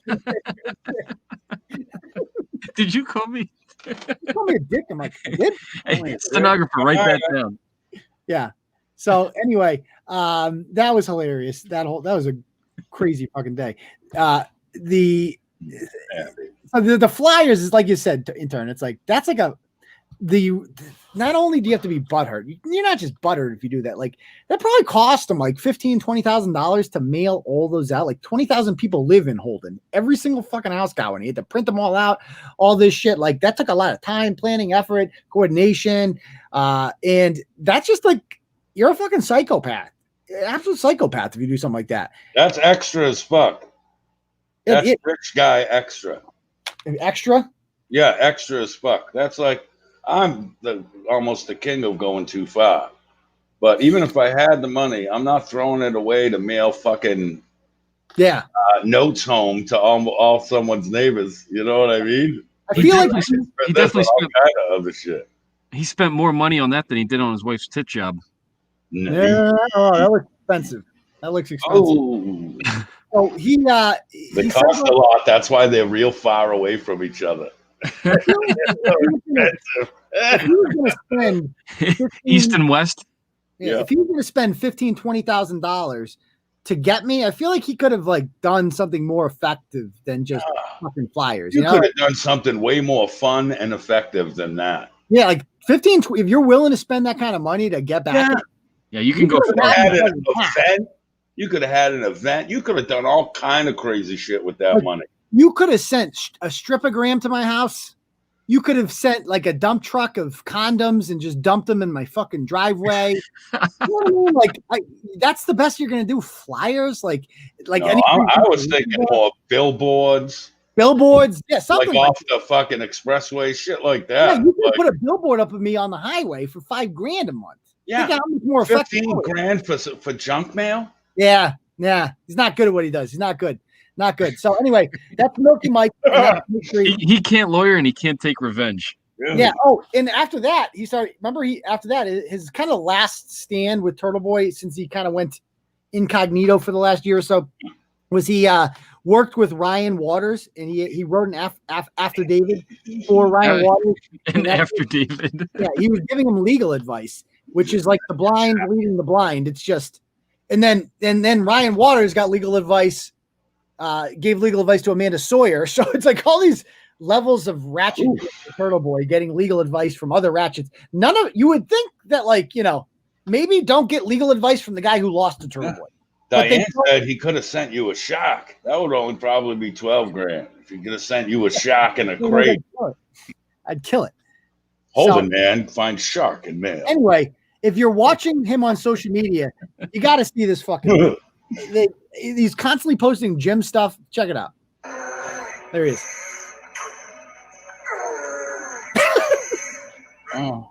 Your commentary about putting his whole back into it was completely on point. Oh, it's so true though. It's like, dude, I mean, it's like a cliche, but bro, do you even lift? Like I haven't lifted in years, but I know that when you curl, you're supposed to sit for a reason. You're supposed to like sit over it. You isolate. So you can't, you isolate your arms. So you can't, you know what I mean? You're just doing this. Where it's like, if you're putting your back into it, then your back's doing all the fucking work. You know? Like, what do you like? I love the grunts too, and I love the fact that he made Kareen fucking tape this so he could put it on feed. Like, who does he think is impressed by this? Who is impressed by this? Like, my guy Mike Ford out there, my friend Mike Ford, commented on some of these pictures that you're going to see in a moment, and was like, "All right, guys, I got to unfriend you. This is just getting a little bit weird for me, but best of luck to you." And Gaffney responds by saying, "Fuck you." Oh. Yeah. Aggressive. Yeah. So anyway, here's all the Kareen pictures. Her titties. Here we fucking go. Here's the Indiana Jones picture. Here's the Catwoman. Look at that one. Picture. Look at that one. I mean, some people are saying she has a nice ass. I don't agree. Listen. At all. All right. Listen. Anything we say is just our opinions, and it's meant for jokes and blah blah blah. There's my disclaimer. I still feel bad for her because I honestly believe. Listen to me. I honestly believe she's literally a psychological fucking hostage with this fucking maniac.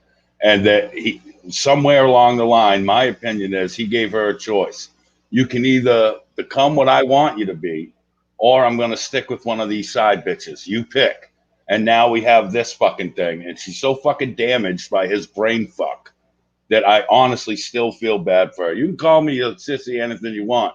But I'm telling you, this is that syndrome, that any attention's good attention shit.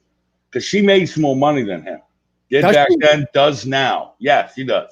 I don't give a fuck. That's my opinion. No, that's my opinion. I'm not getting sued. Okay. I'm saying I think she makes more money than him. And there's some psychological fucking thing going on here. I've been around them together.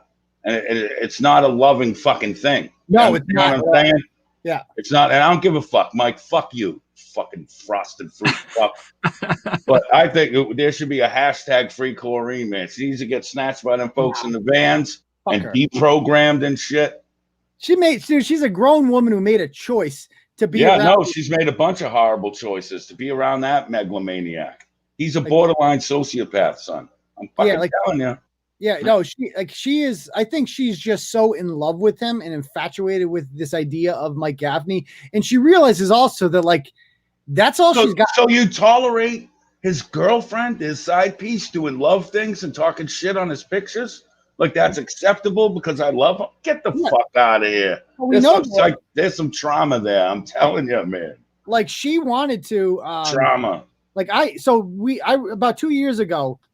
By the way, when he was suing me, he had a mistress, and it was a woman that I was friendly with, and I liked her. She was cool. And then when he sued me, he got the mistress to turn on me and try to get a restraining order, and she was under his spell too. And I wrote a blog about her. Oh, yeah. And you and her went at it too. That's the war that never was. She realized after a while, and her and I made up. And I took the blog down about her or whatever. And, her and I talk all the time now. We're friends. But I'm she's fucking under the Gaffney spell. It's fucking weird. I'm telling you, that's his thing, dude. Yeah. He's got psychological games he plays with these bitches. He got Kareen and the mistress to go to court together to these court dates. With each other. Bookends, son. Bookends. Yeah. He's down in Florida. He's doing the same chick. He's got a fucking side bitch down there, and Kareen likes the pictures of them. That's what I'm saying. This is an acceptable thing. Yeah, it's like you said. I think you're right when he said either fucking take it or leave it. I'm Mike fucking Gaffney. You're either getting these tits, you're getting this ass jumped, you're getting she kind of lost that Downs look she used to have. You're dyeing your hair, and listen, no.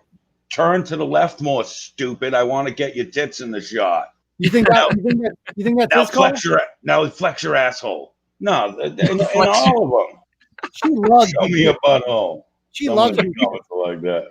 I don't even think, right. Dude, she's a hostage. I don't even think she blinks anymore. All the surgery she's had. I don't even think he's fucking her. When she farts, it sounds like a fax machine now. But I don't even think, dude, he bangs her. I don't even think that. Dude, you're not putting all those add-ons on your Mustang and not driving it around. I don't think so, dude. I think he just wants to make you feel self-confident. Because, by the way, when they went door knocking, when they were running for office, they knocked on my mom's door, right? My mom lives in Worcester, and they want her to vote. And my mom's number one question to any married couple is always the same thing. when are you going to have some babies? Like, what? It's always that. And so she asked them, she's like, because she was always skeptical of them, because she's like, why don't they have any babies? Why don't they have any kids?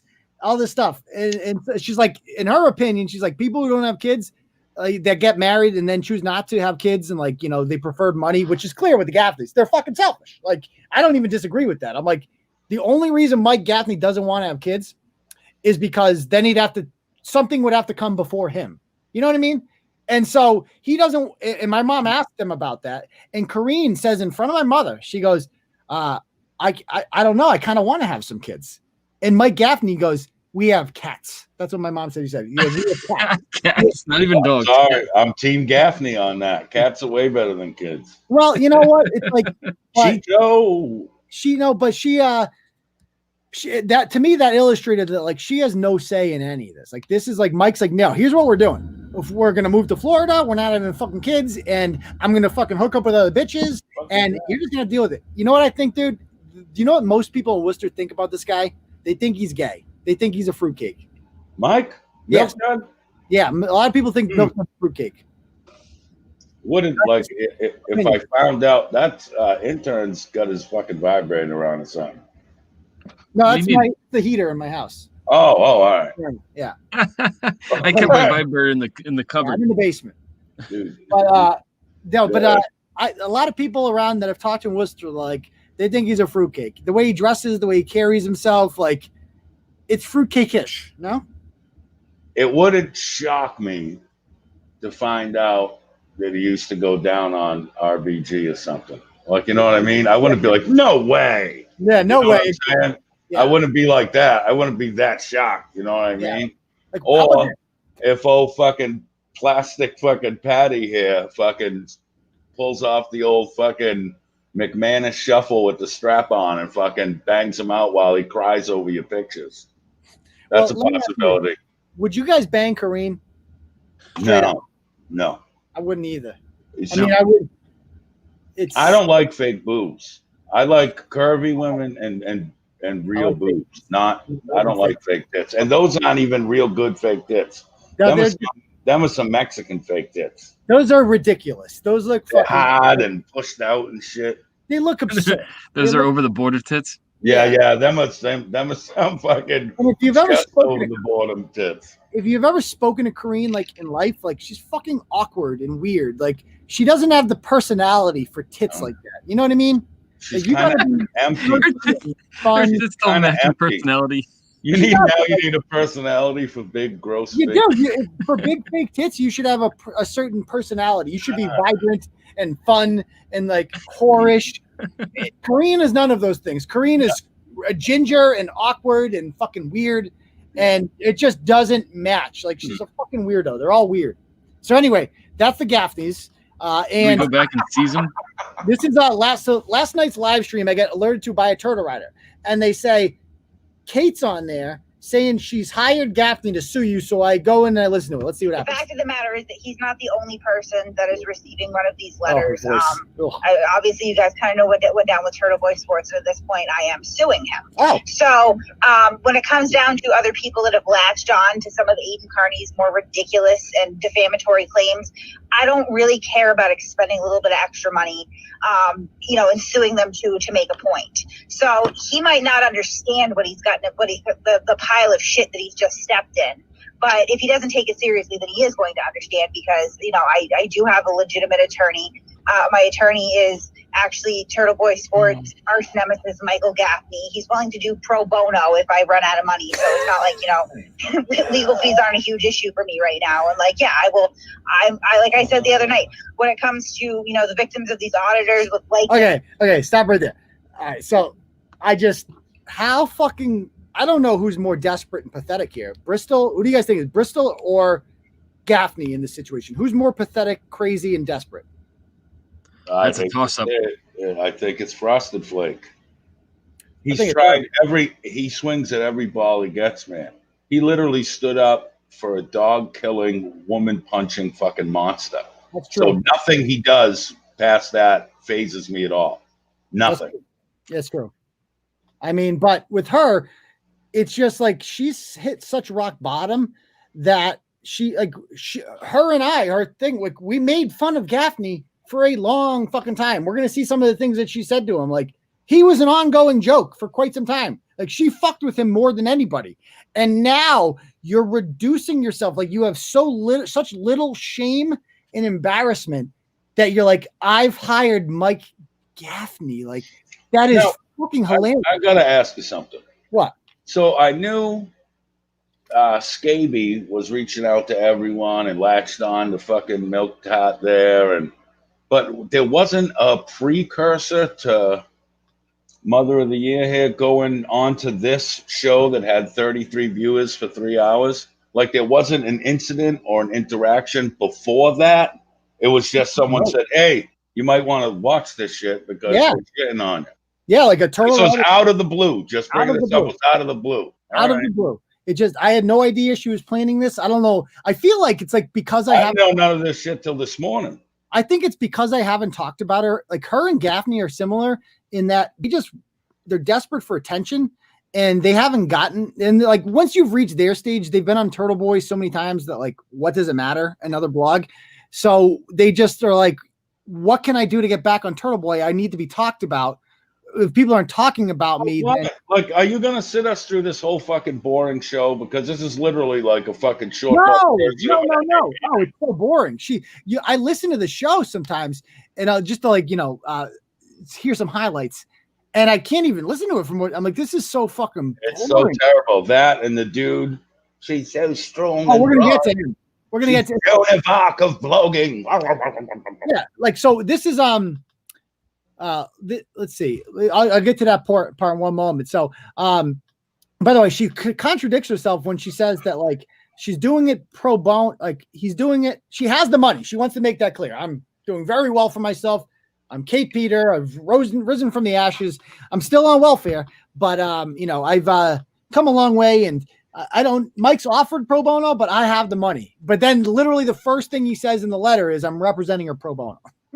So here's some examples of her going at it with him. Like these are things she said to him.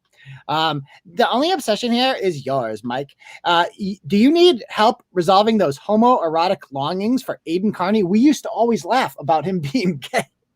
Or with another extramarital affair, help you stuff them back deep down inside. Whatever I can do to help you, Mikey. This is her fucking lawyer now. Like this is how fucking desperate these people are. Like she's befriended Amanda Sawyer. Like she's befriended Josh Abrams. She's befriended everybody who's ever had a problem with me because they're that obsessed with me, Bret. Like in Intern, they're that fucking obsessed. Like, and I know you and her, Bret. Now with her, when she first came on with me, she didn't like you, and I feel bad because I got to be honest with you, Bret. You're always fucking right. Like it's fucking scary. I learned No, you can't say that now. You're like, but like 99% of the time, you're fucking right. It's fucking scary. Like you were right about her. Like you were skeptical of her, and I'm like, no, dude, she's legit. I fucking trust this chick. She's good. You got to be nice to her. Remember that? Because you guys didn't I remember. And you played nice for me, and I appreciate that. But you were fucking right. And you were right about fucking Staci. Like later on, Staci Barnes, aka Stacy McManus, aka Anastasia, whatever.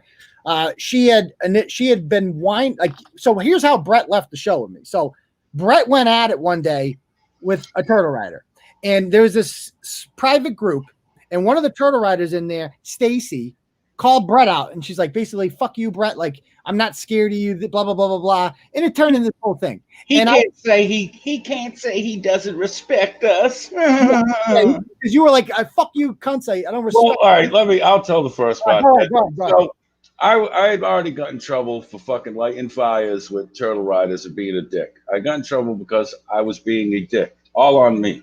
So this one time, I had someone else post because I was sick of watching these troll pages act like they dictate policy for everybody and all this other shit and starting shit and not having to stand for it.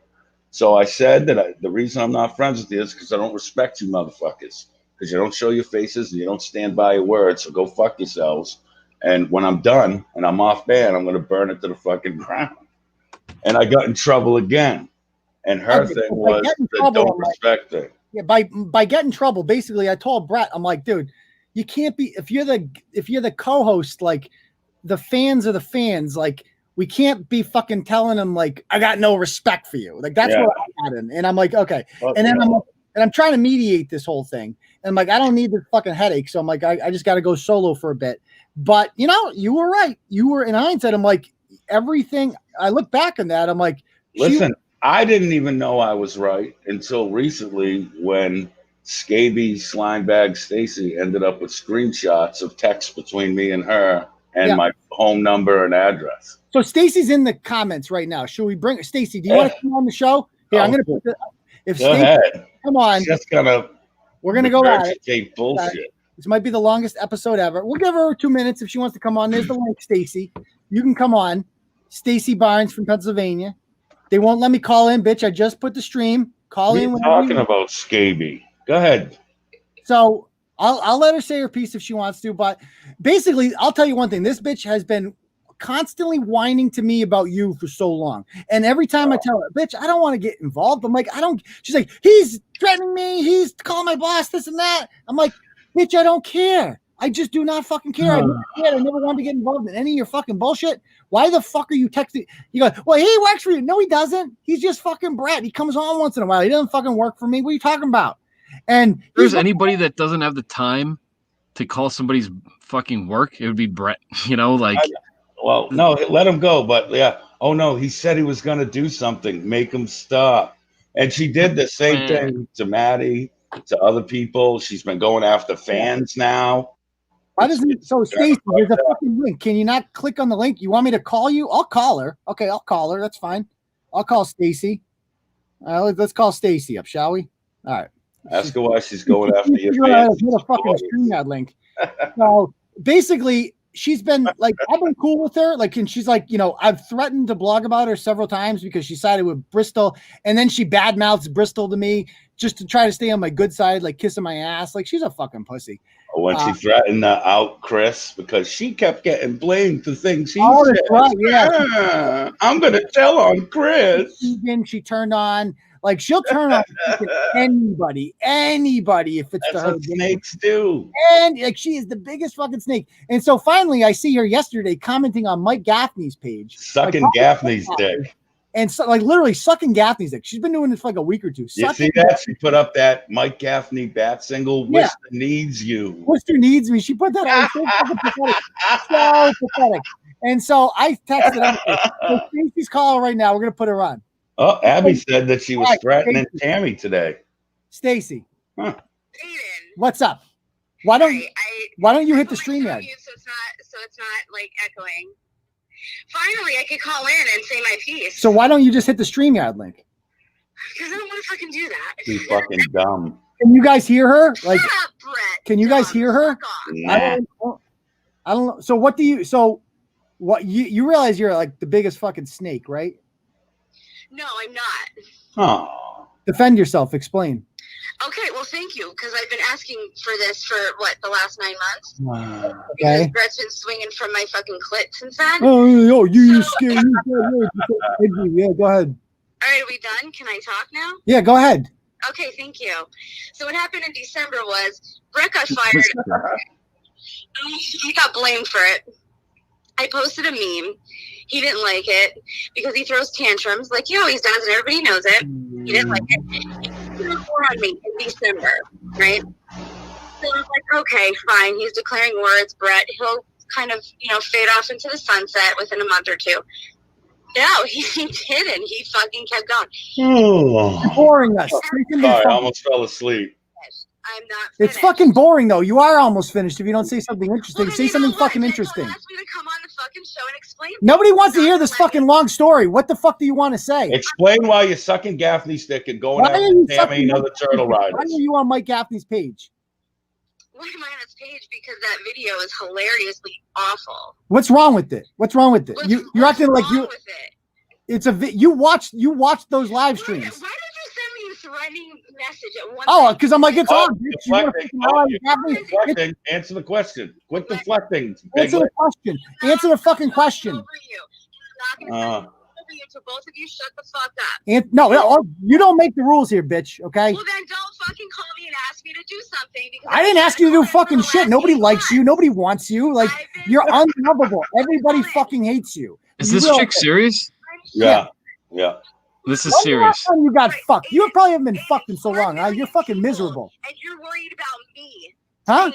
Oh, yeah. Well, that was me letting you know that it's on, bitch. You want to fucking go with Gaffney? You want to side with Gaffney? You're fucking on, bitch. You fucking snake. You're on fucking.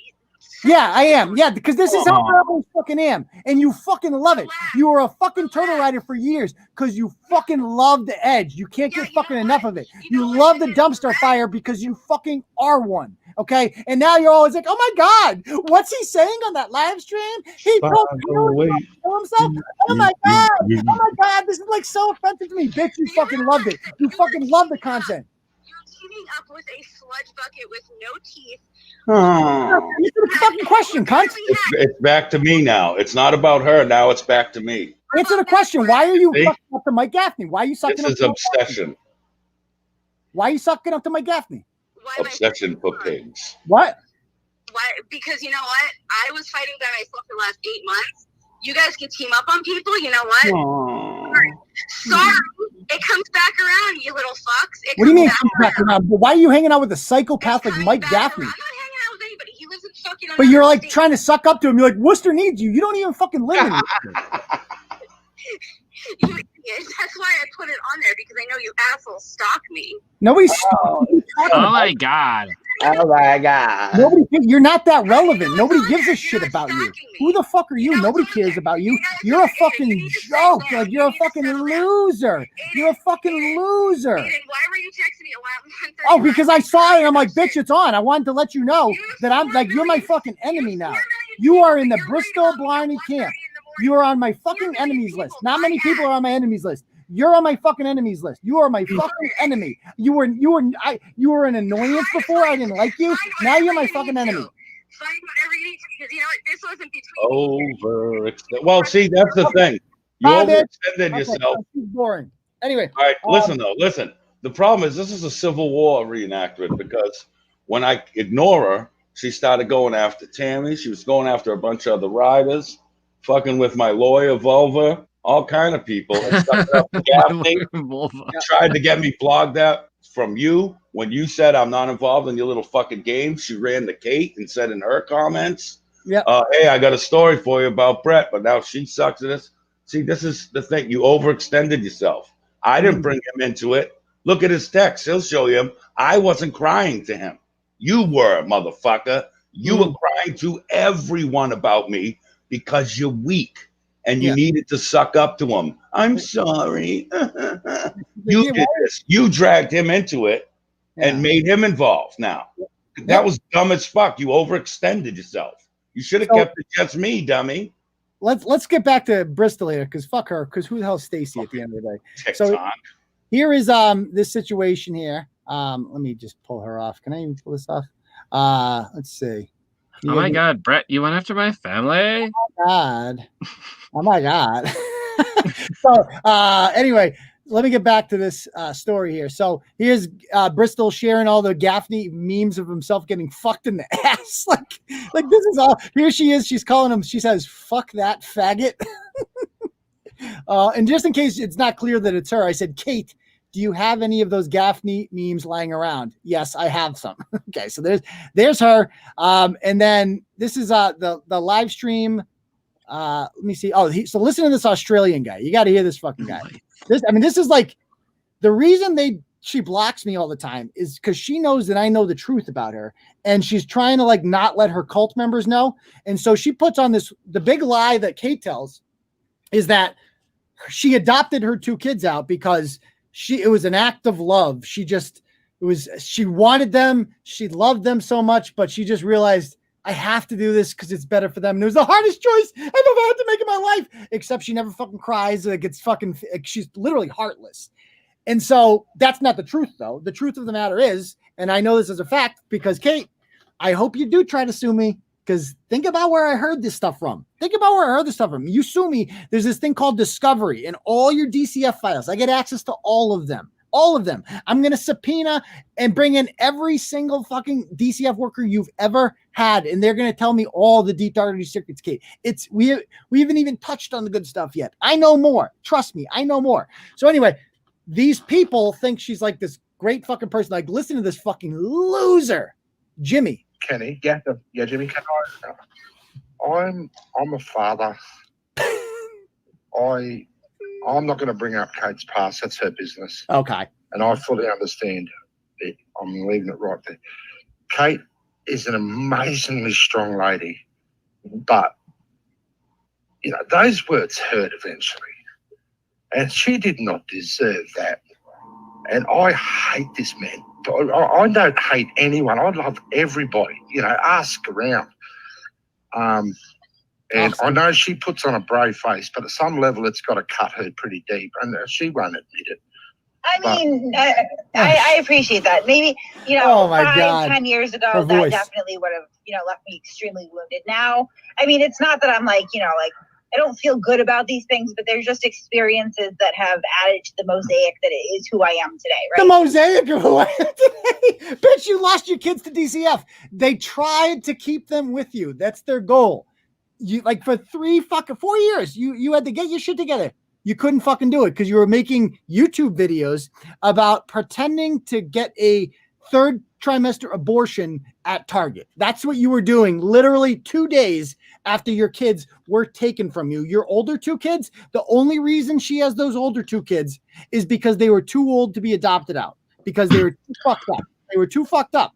And nobody wants a fucked up, like, people will take a fucked up 2-year-old and a 3-year-old, but they're not going to take a fucked up 9-year-old because they're beyond repair at that point. You know what I mean? And I feel bad for her kids because they have no shot at life. Like, especially the older girl's done. Like, she's now Stacy's in the comments threatening Abby. Oh God, fuck it. Yeah. So anyway, this bit. A coat hanger and Raid would fix that. Let's talk about this chick real quick. So, her mosaic. And like, you know, when he said, "Oh, you picked a guy over your kids, you let him do this." I've already blamed myself like that before. I processed it. I got over it. Oh, she got over it. That's good. Or is it anybody else's fault? And, yeah, you know, it's no one else's fault. It's a shame too that I've been put in this position to where I get put on the defensive about it, because I really wish that I could speak more in public about, you know. It's a shame that you got put in the defensive, bitch. You have a show where you shit on people. That's what you do. So yeah, you've put yourself in that position. For anybody else who is going through that right now, and that you are blameless in it, and you know, because you can get so beat down and feel so stuck. I do get a little teary, I guess, but you can feel so stuck. Listen to fake crying. There's a way out. What a psychopath! Even Staci agrees this chick's a psychopath. You know, not the most I wish that, you know, we could have more discussions about other people who may be going through that there is a way out. Oh yeah, she's a mentor. Like she's a mentor. Brian just showed. You too could one day have your own YouTube show. Personally, as much as it once would, but it makes me ache for anyone who's listening who might have. The babies. Oh, listen to this. Fucking. Here's Jimmy again. Who isn't in the Jimmy, go Jimmy, go. In their life today that I am. What do you think? Kenny, as a father, Kate did the most selfless fucking act you can imagine. She gave up her babies because the babies on a lifetime event. Selfless thing you can do for your child. This piece of shit. Go there, keeps throwing her back in the face. It just infuriates me. Oh, kill yourself. But, you know, dude, Jimmy, she's not gonna fuck you. She would if you get, you know, $10 ought to do it, but she's probably not gonna fuck you if you're down in Australia, mate. I don't think she's got the gas money to get there. Okay. Hey, speaking of, can we get that English dude back on again? David the Druid? Yeah. Yeah, we got to get him back on soon. So anyway, I get this letter in the mail today. I thought they were kidding, but then I get this fucking letter in the mail. Did you guys read this letter? Yeah. Oh my God. It's like as fuck. Oh, like literally please be advised, I am pro bono counsel to Katherine Peter concerning numerous false statements published by the blog you own and operate out of your basement. As you are aware from the numerous lawsuits you're engaged in, gives you the opportunity to publish a retraction as to mitigate your damages. To be clear, my client and I are well aware of your James Krieger-like tactics. He's the guy that wrote the Buffalo blog about me, and are prepared for the same. We are all well aware that despite your freedom of speech narrative, that you feed your ever-shrinking band of readers. He's always got to They really want to think that like Turtle Boy is dying, except we all know that like the exact opposite is true. Like our page views right now have never been higher. We had last month on the two websites combined, Turtleboy Sports and TV Daily News, over almost 4 million page views. Okay. Stop it. Really? Oh, 4 million, dude. I'm not even fucking kidding. Every fucking day we average well over 100,000 people on two sites combined, well over 100,000 people. And that's without, the main Facebook page and all this stuff. Everybody in this fucking state knows Turtle Boy. I shit you not. I'm not even like piping my own. Like, I got to be honest. Like, do you guys go anywhere in this state where people don't know Turtle Boy? I use it to get off traffic tickets and shit. Here you go. I say I'm the intern. No bullshit. Out somewhere, fucking where that no-name pond is, right off the highway, a car, Staci stopped me. And after I gave him my name and stuff, I was going to get a ticket. You can't wait. I was waiting for my ride from fishing. And I said, well, I talk on a blog, and he remembered, I think the recent one was Tarantino. And he's like, get in. And he drove me down to the gas station. Didn't give me no ticket or nothing like that, like he was gonna. And I asked him for a picture. He goes, I really would, but hey, shook my hand, said, thanks for sticking up for us. But I can't take a selfie with you because then I could get fucking in trouble. So I understand. Yeah, I mean, people read so it's hilarious watching them pretend like we don't matter, even though they're clearly obsessed with us and they're talking about us all the time. And so his attack route was interesting, though. I'm like, so what is this going to be about? And they're going the Me Too route. I couldn't believe that. I'm like reading this. Before we discuss the numerous libelous statements, be advised that my client has provided documentation that shows you covertly took a photo of her while illegally taping a court proceeding. And on June 23rd, you posted said photograph in a chat room stating, there's Bristol's sexy legs. So basically what happened was when I was in court, I took a picture of Ryan Waters, right? And yeah, that's against the rules. Michelle Olsen's like, they claim I'm facing federal charges. Of course I'm not. It's just nobody's going to do anything about that. And Kate was next to me. And so I sent it to Michelle Olsen and I said, there's Ryan next to Kate's sexy legs or something like that. Right. Is that Meals on Wheels? The fucking, I gave you $5 once. You better not. One of the things they always Disney. Yeah. Her. And so that is their big, ace in the hole. And then she goes, you told her in a text and phone conversation that you loved her on numerous occasions. I don't know exactly what I said, but I feel like I did love Kate as a friend, like back then, like we were tight. Like, I don't know. I guess that means I'm sexually harassing her, right? Because you made comments about her breasts on your YouTube stream. Yeah, because she fucking throws them out there for the world to see. Duh. And you referred to her as hot on more than one occasion. Now, this is the interesting part. You even accidentally sent her a text message referring to sending a dick pic. I'm like, I went through all my text messages with her. I actually can, I can word search for that. No, that came up. So I feel like they have something up their sleeve there. It's gonna be interesting to see what that's about. And blah, blah, blah. So they're going the sexual harassment route. They bring up all this other stuff about how I plan on intimidating her in that, like all this stuff that's already been litigated. And he goes, by the way, should you be referencing tax documentation as you failed to provide Miss Peter, your employee, with a W-2 form? Your taxes should be interesting and weird. Bitch, you ain't getting my taxes. You ain't getting my taxes, right?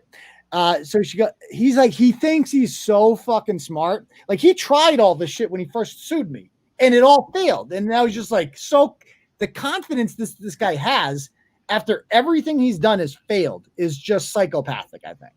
Well, the thing, yeah, that's what I was going to point out. So, I mean, you beat him up a bunch, beat him in court. Then he lines himself with Ryan Waters. And correct me if I'm wrong, but one of the biggest Ryan Waters haters at the time wasn't Kate. Like she hated Ryan at first, and then her and Gaffney stopped working together. Now it's all these people are aligning themselves with a guy that defends a piece of shit that crushes dogs to death in front of people and punches little girls in the eye. That's what it boils down to. If I did that, I'm pretty sure it wouldn't be live with Bret. You know what I mean? Yeah, exactly. Like you wouldn't. I mean, I can say and do dumb shit on fucking social media. That's one thing. Crushing a puppy and fucking Tyson and a bitch. I'm pretty sure that's a different animal. Dude, she does. Somebody said Bristol looks like the Penguin played by Danny DeVito in the Michael Keaton Batman. Listen, like how long did I stay out of this whole thing with you fucking? Oh, you did a long time. You know what I mean? And still to right now, there's still people that she runs with that I still am friendly with, like that I got nothing against and shit that I feel bad for, because now having seen Staci post me and Kate's texts and having her little pet fucking Mr. Slave or Mr. Hand or whatever it's called, Keegan, call my number from, shit like that. Well, now I see how, I didn't do dick to you, but you're giving someone actively terrorizing my family all my information. Chris Keegan. Well, now I know I was right. I didn't know I was right until like that moment where I was like, oh, look, that's. We're not even getting into Chris Keegan, but no, he's not worth it. He's the fucking bump on a fucking. But he's also a diseased man's dick. He is the oldest looking 20-something-year-old I've ever seen in my entire fucking life. Like, I've never seen anybody who's more beat up, on life. I think he lives in Marshfield with his parents or something like that. Like, redefines the word loser. That's who Kate's. Yeah, no, fuck him. Fuck that bunny. Anyway, so she goes on to say about how, let's see. She goes, you have repeatedly claimed that Kate physically abused her teenage daughter, leaving bruises. Yes, I did. Think about how I know that. Miss Peter never abused her teenage daughter. Prove it. Let's see the DCF reports, Kate, because you literally were questioned by them and you told me that they thought you did it. And you have an open DCF case against you. You get visited actually randomly, but at least once a month by DCF. I know this is a fact. Trust me, Kate. Think about how I know that. Think about it. And he's like, you have no criminal charges facing against. Like, this whole thing's just filled with lies. You called her a whore. Well, she is a whore. Like, she redefines the word whore. You made comments about, I love this one. The part at the end about July 25th, 2020. You posted a link to an article concerning a woman consuming human semen daily with the remark, quote, some may be inclined to mock this woman, but has Bristol Blarney ever come down with coronavirus? Nope. Don't knock it till you try it.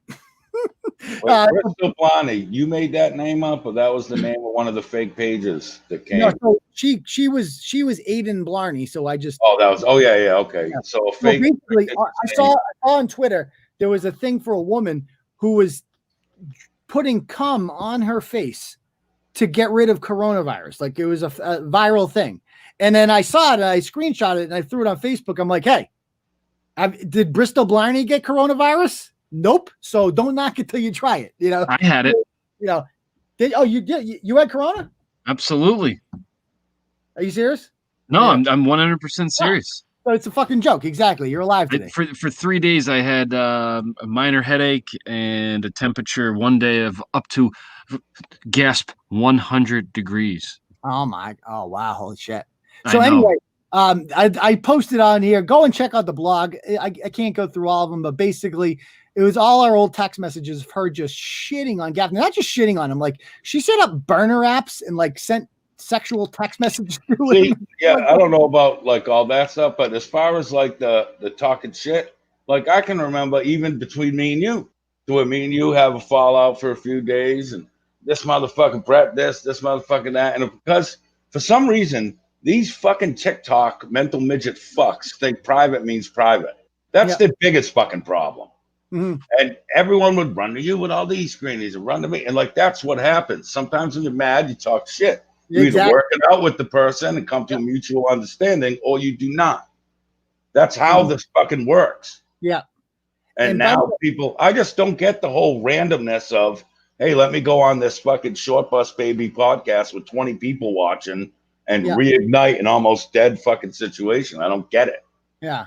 There's one common denominator between Kate and Mike, and that's scaby. Just pointing that out. That's true. No, you're right. And so not for nothing. Gaffney posted this video out of nowhere the other day. And, there's Staci McManus pretending he legit told someone to live stream their suicide. Yeah, that was Dawson Boston, the heroin dealer. He should kill himself. It would be a great thing. And my thing with Staci was I never had beef with her before this. Like, I'm like staying out of it. And now you're just talking shit. Like, you're acting like you're offended. Well, you heard her when she was on having a breakdown a few minutes ago on the live. She goes, and now you motherfuckers, and now I'll involve other people. Now you motherfuckers get it. So she basically admitted, if we go back, listen to it after the show's over, that, I reached out to Mike. Yeah, I reached out to these people because I want people that don't like y'all to be on my side because I don't like y'all. So you're gathering up the fucking degenerates and the miscreants and using them like you use Keegan as a tool to get your way because no one's paying enough attention to you. Well, now you got these assholes' attention, and I'm the least of your worries, you silly slut. Yeah, true. And she acts like she doesn't love it. Like she's like, I don't. No, of course she does. She said she loves it.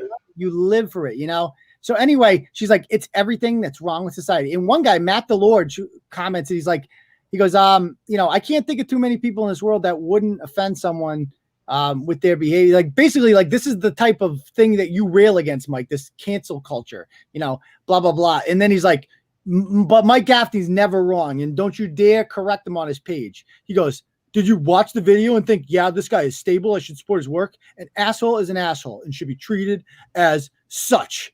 And then Staci turns on him to like try to impress Mike. So you're saying it's normal for somebody to be completely shit-faced behind the wheel of a car? Bitch, I was in the garage. Like the car wasn't moving. I was like after the Super Bowl, I got a ride home for my wife and I did a fucking live stream. Oh no. And he was drunk in public, blah, blah, blah, blah. And so Matt. That was a great Super Bowl party, by the way. You were there, intern. Of course I was. And I didn't drive, right? My wife drove me. You did not. I did not. I was responsible. And my wife doesn't drink. So she was very much great to have on the straight and narrow. So he goes, Pear says, basically, apparently Matt does condone Aidan's behavior. Anyone that shares Aidan's work needs professional help. Like, bitch, you shared my work for years, you fucking hypocrite. Anyway, this other chick, Ashley Acevedo, last thing we'll talk about. Ashley was like one of the biggest Turtle Boy groupies fucking ever. Like she would come to live events. She bought merchandise, like messaged me all the time. Like one time, I think I called her hot. I call a lot of people hot, whatever. And she like messaged me. She's like, she screenshot it. She couldn't believe it. She put it up on fucking, you call me hot, blah, blah, blah. She's the biggest fucking like groupie ever. And I appreciated that because, I like people that support what we do. But the thing about her is that like, she was only doing it because it was the cool thing to do. And when Bristol came along, here was this shiny new object that made her feel good and made her feel like whatever. And she immediately just goes with Bristol and believes all the lies Bristol said. All the other people who went with Bristol came back because they all realized that they've been lied to. But Ashley's, she's like, fucking not a smart person. And she's like lecturing. She's like, and then she writes to Mike Gaffney. Like, I couldn't believe this. Mike Gaffney, you know something? I used to think you were the crazy one, but after reading the entire transcript, especially about the parts he conveniently left out, I now know the truth. He really is the crazy one. And Matt DeLorge, I used to feel just like you do. The more I paid attention, the more I realized he's a manipulative liar. Does he expose people who are postcard deserving? Yes. I'll give him that much. Can he be funny? Yes, he can. But when you start to see holes in his stories and notice how lots of relevant facts are left out, like this is a person who has been brainwashed by Bristol Blarney and thinks, and she just can't admit that she's on the wrong team. She's not smart enough to. I feel bad for Ashley. I don't know how you feel about her or if you're indifferent to her, but I got no beef with Ashley. I still like her. I've never had an issue with her. If anything, I've after learning that Kate was giving stuff to Scaby, I just feel bad for the people around her now because at some point that's going to happen to you. Yeah, and so you have there's a lot of turtle riders listening right now who might have turned against me, and then they realize within a week or 2 weeks or whatever, they're like, oh shit, we've been fucking lied to here, and I felt bad for them. I'm like, they're all welcome back. It was nothing personal. I'm just like, yeah, like you were like, and it's partially my fault because I built this woman up. I made you trust her. So anyway, that's that. Like Ashley defended the wall. So she's not the smartest ball, but I feel bad for her, but it is what it is. Anyway, like I said, I got nothing against her. There's another broad that hangs out with them, like Tyron or Taryn or something. I got nothing against her. It's like they ain't done nothing to me. So I got no, you know what I mean? And like I said, I'm still on good terms with Ashley. You'll think it just like it was with Kate for the longest time. Y'all's things, y'all's thing. Yeah, that's true. Now see now I got a fucking nice fucking pink butter knife in my back with her fucking fingerprints on it. Well, now I know I was right fucking years ago when you poached that fucking half a TikTok kid and started copying your show, and now look where we are. Mm-hmm. So you learned it before I did, so I got to give you credit for that. Hey, all right. So, all right. So, real quick, I'm about to do the freestyle. I just want to refresh. I forgot all about the fucking freestyle. Yeah, no, we got to do it. It's a lot. Refresh your dono thing first. M Job says now Bristol is under the Gaffney spell too. We win. Exactly. I agree. M Job. Anonymous says best co-hosts. There you go, fellas. Great show tonight. Keep it up. And fuck Kate, but not literally. Good point. Should I freestyle? Hey, should we get DJ Shortbus on for that freestyle? He can hear it in the playback. MC Spectrum. Bong, bong, bong, bong, bong. All right, let's get this party started, shall we? Hey, we can have him jump out of an alternative school for his video. An alternative. All right, here we go. Let's go some Biggie.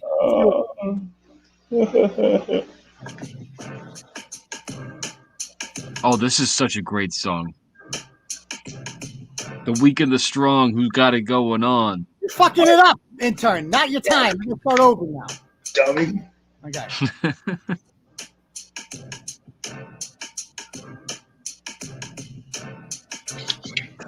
Trash bag mom and Mr. Frosted Tips joining up for the ratchet apocalypse. You know you're desperate when you run to Milky Mike, but Bristol Snatch is more beat up than the Mass Pike. Milky Mike Gaffney is still a whiny cunt.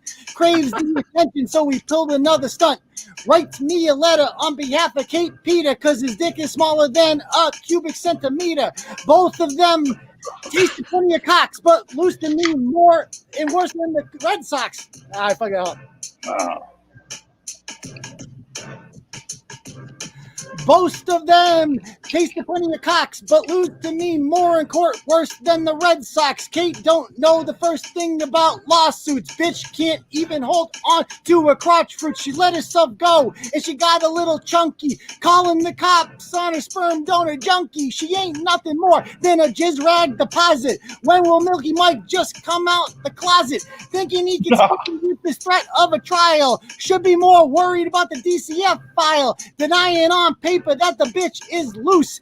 Thank the Lord that he never reproduced. Hiring Gaffney makes you a hypocrite. Gonna be awkward because you talk a lot of shit. Neglecting kids and living off ramen. I beat you and Gaffney, so you got that in common. Every guy should leave you when he's done thrusting. Get your ass quick like South Shore Justin. Get your ass kissed by auditor freaks.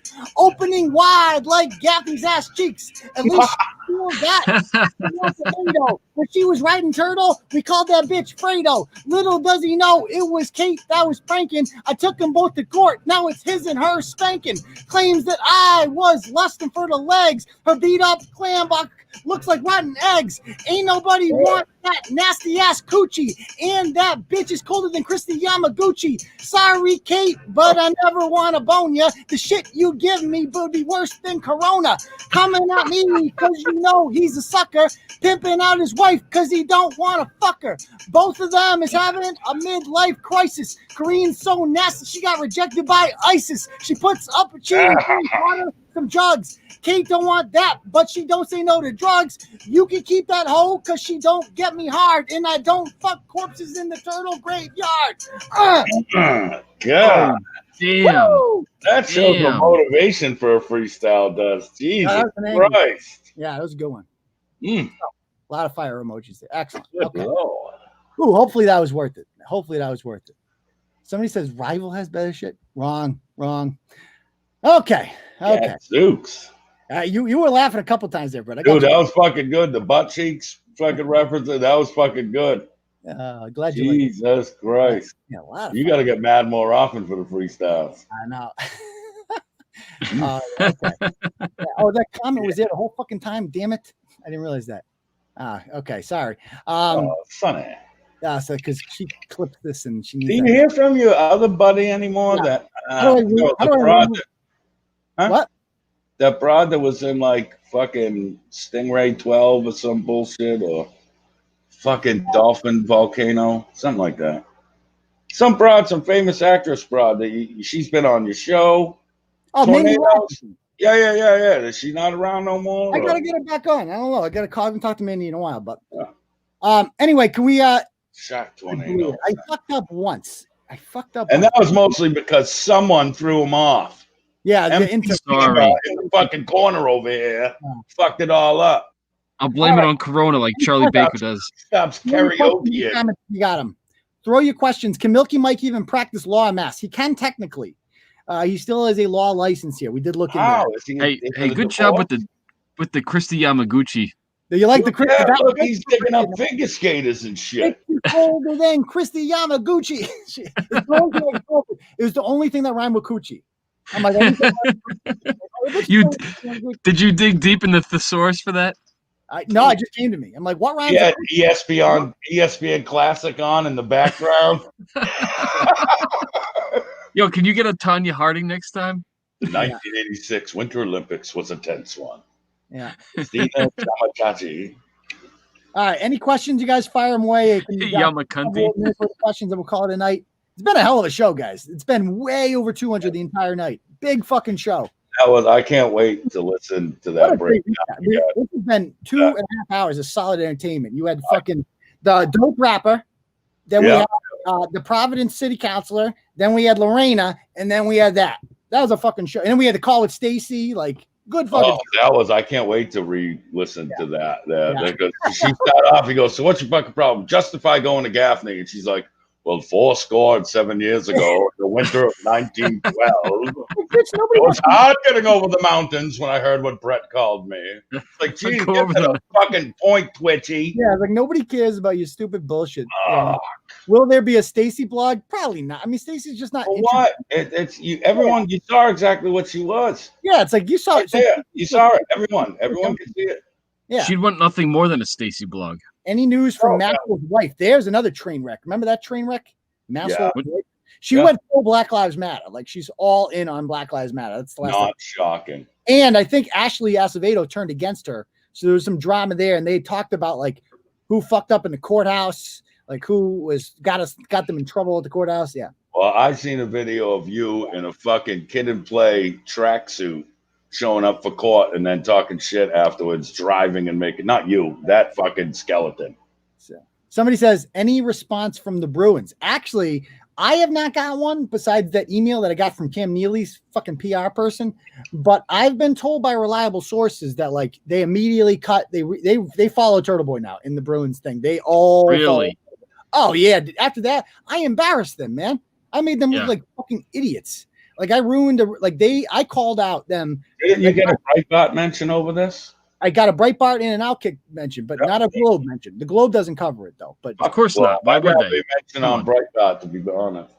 Yeah, I mean, so whoa. Well, you know, they'll say Breitbart's not real news. Well, they're more real news than the Boston Globe. I'll tell you that much. I love how it was multifaceted. You know, like, oh no, it's just it's a cover up, and then you're just wrong, and then and then it finally just comes out that like, hey, we fucked up. Actually, Accountability for Mont asks in this question, any news on Mitch and Sound Guy? So that's interesting. Sound Guy, I know, does not want to be involved with Kate anymore. He got sick of Kate and wanted she's not happy about it. He won't talk to me, but I know as a fact that like he just doesn't want to be involved with her. He realized like this chick is fucking bad news. Mitch does not want to be on because he's scared of me. Mitch is a fucking pussy. At the end of the day, I mean, I'll talk to Mitch. I'll have Mitch back on here. It would just be fun to take him away from her. Mitch can come on here. I know he always wanted me to recognize him. Come on, Mitch. You can come on the show with me sometime. But Mitch doesn't want, because I know where Mitch works now. And if Mitch chooses to be involved with this show, then it's going to be brought up, Mitch, because he works for the town of North Reading. And he knows that I know that. So, and he knows that I know his real name now too. His name ain't Mitch. So he's kind of high and low. So he's gone. They all left. Sound Guy left.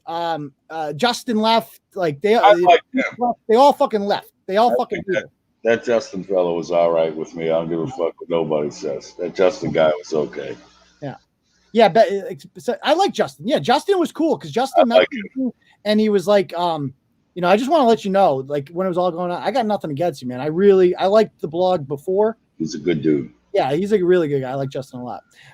And let's see. So Suzette says, bet anything Marshawn likes Turtleboy. I bet you Marshawn would be the perfect Turtleboy rider. You know, like he would fucking love Turtleboy. They all would. And like, so would most regular athletes and people like that. Like people who are normal people who just can see through the bullshit. Like people that, when someone's cool, when somebody you're talking to them, you're like, I bet you I could say some shit right now to this guy, a little bit controversial, and I bet he'd be cool with it. I bet if I was like, Black Lives Matter, bunch of fucking douchebags. I bet you if I said that to him, he'd be like, yeah, fuck that. You know when someone's cool. I bet you that Montavious Bryant fellow wouldn't like you. The football player? Yeah, the one who said he got roughed up by the cops, and then the video was like, no, you didn't. You fucking did. Oh, Michael Bennett. Oh, Bennett. All right. What's that? Tomato, potato. Yeah. Let's see what else we got here. Did you see the Leafs? The Leafs came back and losing. They were down like 3-1. I didn't know they came back. That's interesting. Yeah, hockey's the Bruins lost twice. They play the Caps tomorrow, I think. So it doesn't matter. I mean, the Montreal Canadiens were the 12 seed. They took both 12 seeds beat the 5s in these tournaments. It's all whacked. It's not like real. But you know what? It counts if you win the whole thing. I don't think the Bruins are going to win simply because it's fucking flip a coin in hockey. But I feel like the Celtics have a better shot at winning the title this year because it's a fucking fluke year. There's no reason the Celtics can't go on a little run here and beat one of these teams. You're not football. I don't give a fuck at this. Do we all football? Do we all agree that this whole year is just a complete asterisk when it comes to sport? Totally. Yeah, lit, daddy. It's just write it off. Wow. It won't. And by the way, it will not go back to normal until Biden's president. Oh God. Oh my God. That. It's going to magically be fixed then. But imagine that. And he's going to imagine that. Get ready for. I mean, I'm a Trump guy. You guys know that. I'm also a realist. Realistically, Trump. You took away Trump's biggest fucking Trump had two things working for him: social media and rallies. He's being censored on Twitter and Facebook all the time now, and he can't do rallies because of coronavirus. And the third thing he had going for him is Joe Biden. The fact that Joe Biden's fucking, doesn't know where he is half the time. Or what year it is? Anything else? And so coronavirus has worked out very well for Joe Biden. Wouldn't you agree? Unfortunately, yes. Yeah. I can't get past Creepy Joe's just whole demeanor and the crazy shit he said. At least when Trump says something, I picture him hitting send on Twitter and sitting back and laughing. Biden, he just says some shit that normal people go, wait, did he just fucking say that? You know what I mean? He just seems to fade off here and there with that little click, click, ding. Oh, lost my train of thought. It sucks that Trump is his own worst enemy when it comes to fucking social media and all that other bullshit. It is, but I think coronavirus is this election, all this shit, nothing matters except for coronavirus because it affects everybody. It affects and it doesn't matter that it's not his fault. I don't blame him for it. But of course not. He's going to get blamed. Blame. He didn't start this. But he's going to get blamed for it. So of course he will. Your average moron voter is not going to vote for him because of that. And which unfortunately is 40% of the fucking population is average moron voters. On the bright side, a Biden presidency is going to be fucking hilarious because they can't hide him when he's the president. It's going to be funny at least. The train wreck. Listen, a Biden fucking presidency means that we will literally have an army of Charlottes outside of our doors with pussy hats and flaming fucking dildos calling for our heads. You see what Kentucky's about to do? Yeah, but when the president supports it, when the president's like, yep, every letter, number, and come on through. They're only doing it because Trump is president. That's why they're doing it. So that's going to go away too. Yes, pink pussy hats were not a thing until fucking Trump got president, right? This is all. With Kavanaugh and all that. Every negative thing that's happened is because of the reaction to Trump. It's not his fault. It's the reaction to him. And once he's president, the Biden thing, it's going to suck, but at least we don't have to listen to that cunt Hillary Clinton. At least we never had to do that. At least Joe Biden's funny and he's going to die soon. And at least we got 2024. And I think we're going to put up, who's going to be on the ticket in 2024? Here's the ticket. It's going to be Josh Hawley is going to be the Republican candidate for president. Do you guys know who he is? The guy from Missouri? Fucking awesome.